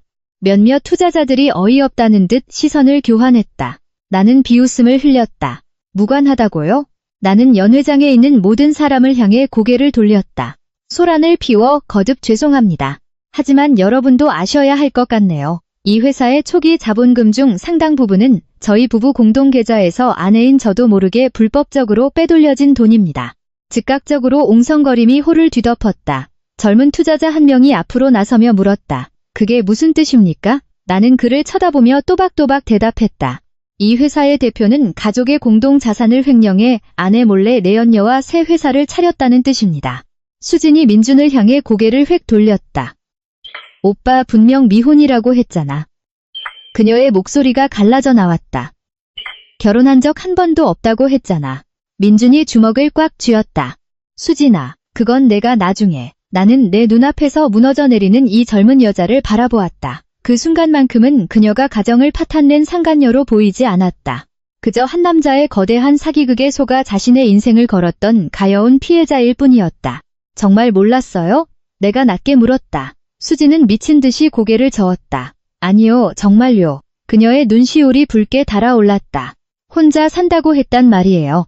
민준이 내게 한 발짝 다가섰다. 이지윤, 이제 그만해. 내가 그를 노려보았다. 왜? 모든 사람이 내 밑바닥을 알게 될까봐 두려워? 우리와 가까이 있던 한 투자자가 옆 사람에게 귓속말을 했다. 이 투자는 전면 재검토해야겠습니다. 오너 리스크가 너무 크네요. 다른 사람이 고개를 끄덕였다. 동의합니다. 횡령 이슈까지 얽혀 있다면 엮이지 않는 게 상책이죠. 홀 안의 공기가 급격히 변했다. 방금 전까지 프로젝트에 관심을 보이던 사람들은 이미 뒷걸음질을 치고 있었다. 민준도 그 기류를 눈치챘다. 그는 이세로 지씹듯 내게 속삭였다. 너 지금 내 모든 걸 망치고 있어. 나는 아주 평온한 얼굴로 그를 마주 보았다. 아니, 내 모든 걸 망친 건 바로 너 자신이야. 나는 메고 있던 클러치백을 열어 서류 봉투 하나를 꺼냈다. 그 안에는 우리 공동계좌에서 송금된 이체 내역서와 부동산 계약금 이체 내역이 인쇄되어 있었다. 나는 그것을 가장 가까운 테이블 위에 던지듯 올려놓았다. 여기 모든 거래 내역이 있습니다. 1억 원이 훌쩍 넘는 돈. 모두 이 회사의 2대 주주인 이수진 씨 명의로 혹은 성수동 아파트 계약금 명목으로 송금된 내역이죠. 몇몇 사람들이 서류를 확인하기 위해 테이블로 다가왔다. 수진도 멍한 눈으로 그 서류들을 내려다보았다. 그녀의 얼굴은 이제 백지장처럼 하얗게 질려 있었다. 오빠 부인 돈을 나한테 보낸 거였어? 민주는 아무런 대답도 하지 못했다. 연장자 투자자가 고개를 가로저었다. 오늘 미팅은 이쯤에서 끝내는 게 좋겠군요. 다른 사람도 동조했다. 맞습니다. 이 부분은 법적으로 명확히 소명되어야 할 것 같네요. 사람들이 하나둘씩 짐을 챙겨 연회장을 빠져나가기 시작했다. 투자 유치의 축제장이 순식간에 난장판으로 변했다. 민주는 텅 비어가는 홀 한가운데 망연자실 서 있었다. 얼굴엔 아무런 혈색도 돌지 않았다. 수진이 상처로 찢겨나간 눈빛으로 그를 쳐다보았다. 나 사랑한다고 했잖아. 그녀가 울먹이며 속삭였다. 올해 말에 결혼하자고 했잖아. 민준이 그녀에게 다가가려 했다. 수진아, 내가 다 설명할게. 그녀가 뒷걸음질 쳤다. 뭘 설명할 건데? 유부남이면서. 3년 동안 날 철저하게 농락했잖아. 화려한 메이크업이 눈물에 번져 엉망이 되어가고 있었다. 나는 그들로부터 몇 걸음 떨어진 곳에 서서 더 이상 아무 말도 하지 않았다. 이번에는 내가 나설 필요가 없었다. 진실 스스로가 나를 대신해 완벽하게 복수를 완성하고 있었으니까. 수진이 나를 쳐다보았다. 매니저님, 언제부터 아셨던 거예요? 몇 주 전에요. 수진이 고개를 푹 숙였다. 눈물이 하얀 드레스 위로 뚝뚝 떨어졌다. 정말 몰랐어요. 맹세코 정말 몰랐어요. 나는 작게 고개를 끄덕였다. 믿을게요. 그녀는 마지막으로 민준을 원망스럽게 노려보았다. 당신은 부인만 배신한 게 아니야. 내 인생도 시궁창에 처박았어. 그 말을 남기고 수진은 휙 돌아서 연회장을 빠져나갔다. 쾅 하고 닫히는 문소리가 연회장에 날카롭게 울려 퍼졌다. 이제 거대한 연회장에는 나와 민준 둘만 남았다. 그는 몇 초 동안 그 자리에 굳어있다가 나를 향해 고개를 돌렸다. 그의 눈에는 지독한 증오가 맺혀 있었다. 이제 속이 시원해? 나는 흐트러짐 없는 얼굴로 그를 쳐다보았다. 아직. 하지만 이제 세상 사람들이 네가 어떤 놈인지 알게 됐으니 반은 성공이네. 민준이 실성한 듯 헛웃음을 쳤다. 네가 이긴 것 같아? 나는 어깨를 으쓱했다. 이건 승패를 가르는 게임이 아니야. 그저 네가 저지른 짓에 대한 당연한 인과응보일 뿐이지. 그는 더 이상 입을 열지 못했다. 홀로 남겨진 패배자처럼 텅 빈 연회장 바닥만 응시할 뿐이었다. 나는 몸을 돌려 연회장을 나섰다. 우리 결혼 생활은 이 미팅이 열리기 훨씬 전부터 이미 끝났으니까 더 이상 이 쓰레기장 같은 곳에 단 1초도 머물 이유가 없었다. 등 뒤로 반쯤 열린 연회장 문을 남겨둔 채 호텔 복도를 걸어 나왔다. 폭풍이 휩쓸고 간 방과는 대조적으로 복도는 기이할 만큼 고요했다. 하이힐 굽이 대리석 바닥에 부딪히는 소리만이 희미하게 울려 퍼졌다. 나는 뛰지도 서두르지도 않았다. 뒤를 돌아보지도 않았다. 엘리베이터 문이 열리고 안에 들어가 거울처럼 매끄러운 금속 벽면에 비친 내 모습을 보았다. 내 얼굴은 생각했던 것보다 훨씬 더 평온했다. 눈물도 없었고 우라통이 터지지도 않았다. 오직 내 인생에 끔찍했던 한 챕터가 마침내 완전히 닫혔다는 홀가분한 확신만이 존재했다. 로비로 내려와 호텔 문을 나섰다. 서울의 밤은 여전히 시끄럽고 활기찼다. 퇴근길 정체는 덜해졌지만 차들은 끊임없이 헤드라이트를 밝히며 달리고 있었다. 내 삶은 단 몇 시간 만에 송두리째 뒤집혔지만 세상은 아무 일도 없다는 듯 멀쩡하게 돌아가고 있었다. 나는 호텔 앞 도로변에 몇 분간 서서 차가운 밤 공기를 깊게 들이마셨다. 핸드폰이 진동했다. 화면에 뜬 이름 혜진이었다. 전화를 받았다. 다 끝났어. 내가 말했다. 수화기 너머 혜진이가 몇 초간 숨을 죽였다. 너 괜찮아? 눈앞을 지나는 차들을 멍하니 응시하며 대답했다. 응, 괜찮아. 혜진이가 안도한 듯 작게 한숨을 쉬었다. 무슨 일 있었는지 얘기해봐. 나는 연회장에서 있었던 일을 간략하게 브리핑했다. 나를 발견했을 때의 민준의 표정, 패닉에 빠진 수진의 반응, 그리고 투자를 철회하겠다며 떠나버린 투자자들의 이야기까지. 내 말이 끝나자 혜진이가 유쾌하게 웃음을 터뜨렸다. 장담하건대 그 자식 인생에서 절대 잊지 못할 최악의 투자자 미팅이었을 거야. 나도 희미하게 미소 지었다. 아마 그렇겠지. 혜진이가 진지한 목소리로 물었다. 다음은 어떻게 할 거야? 나는 어두운 밤하늘을 올려다보았다. 이혼 소송. 당연히 내가 맡을게. 혜진이가 망설임 없이 대답했다. 네가 수집해둔 금융 증거들이 완벽한 무기가 될 거야. 알아. 내가 말했다. 그 인간, 부부 공동 계좌 돈을 횡령해서 불륜녀랑 새 회사 차리고 집까지 구하려고 했어. 한 푼도 안 뺏길 거야. 혜진이가 동의했다. 완벽하게 유리한 싸움이야. 위자료는 물론이고 재산 분할에서도 기여도 꽉 채워서 받아낼 수 있어. 우리는 향후 일정에 대해 조금 더 이야기를 나눈 뒤 전화를 끊었다. 주차장으로 걸어가 차문을 열고 운전석에 앉았다. 시동을 걸기 전 핸드폰을 다시 확인했다. 부재중 전화 12통. 모두 민준이었다. 나는 다시 전화하지 않고 핸드폰을 조수석에 던져버렸다. 더 이상 나눌 대화 따윈 없었다. 차를 몰아 우리 아파트로 돌아왔다. 현관문을 열었을 때 익숙한 집안은 여느 때처럼 고요했다. 하지만 내게 다가오는 공기의 무게는 완전히 달랐다. 지난 몇 주간 나를 짓눌렀던 무거운 압박감은 사라지고 대신 가슴을 뻥 뚫리게 하는 해방감이 밀려왔다. 발코니로 나갔다. 한강이 불빛에 반사되어 금빛으로 출렁이고 있었다. 밤바람이 내 머리카락을 부드럽게 흩뜨렸다. 결혼 7년, 그리고 배신의 3년. 진실을 파헤치는 데 걸린 불과 몇 주. 앞으로 법정에서 어떤 진흙탕 싸움이 벌어질지 아직 다 알 순 없지만 한 가지는 확실했다. 나는 거짓된 온기 속에 숨어 사는 대신 참혹하더라도 진실을 마주하는 쪽을 택했다. 자정이 다 되어갈 무렵 현관문이 열렸다. 민준이 들어왔다. 그는 거실 한가운데 멍하니 선 채 발코니에 있는 나를 발견했다. 지윤아. 목이 잔뜩 쉰 소리였다. 나는 천천히 뒤를 돌았다. 왔네. 그가 비틀거리듯 발코니로 걸어 나왔다. 우리 사이에는 숨막히는 침묵이 흘렀지만 연회장에서처럼 팽팽한 긴장감은 없었다. 그저 모든 것이 부서져 내린 후의 폐허 같은 공허함 뿐이었다.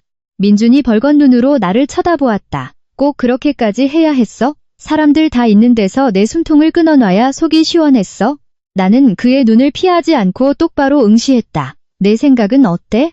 나한테 다른 선택지가 있었다고 생각해? 그는 아무 말도 하지 못했다. 나는 차갑게 말을 이었다. 3년이야. 넌 3년 동안 나랑 그 여자 사이에서 두 개의 세상을 살았어. 나한테도 거짓말했고 그 여자한테도 사기를 쳤지. 우리 가족 돈을 빼돌려서 내 새 인생을 세팅하려고 했고. 민주는 주먹을 꽉 쥐었다. 어차피 나중에 다 말할 생각이었어. 나는 헛웃음을 쳤다. 언제? 성수동 아파트 잔금 다 치르고 나서? 내 새 회사가 수십억 펀딩 받고 나서 성공한 뒤에 나한테 위자료 몇 푼 던져주고 합의 이혼이라도 요구하려고? 그는 대답하지 못했다. 한참의 정적 끝에 그가 쥐어짜듯 말했다. 미안하다. 나는 그를 몇 초간 바라보았다. 그 사과는 너무 늦었어, 민준아. 나는 한치의 흔들림 없는 지독하게 차분한 목소리로 선언했다. 우리 이혼해. 민준은 눈을 질끈 감았다. 결정. 끝난 거야?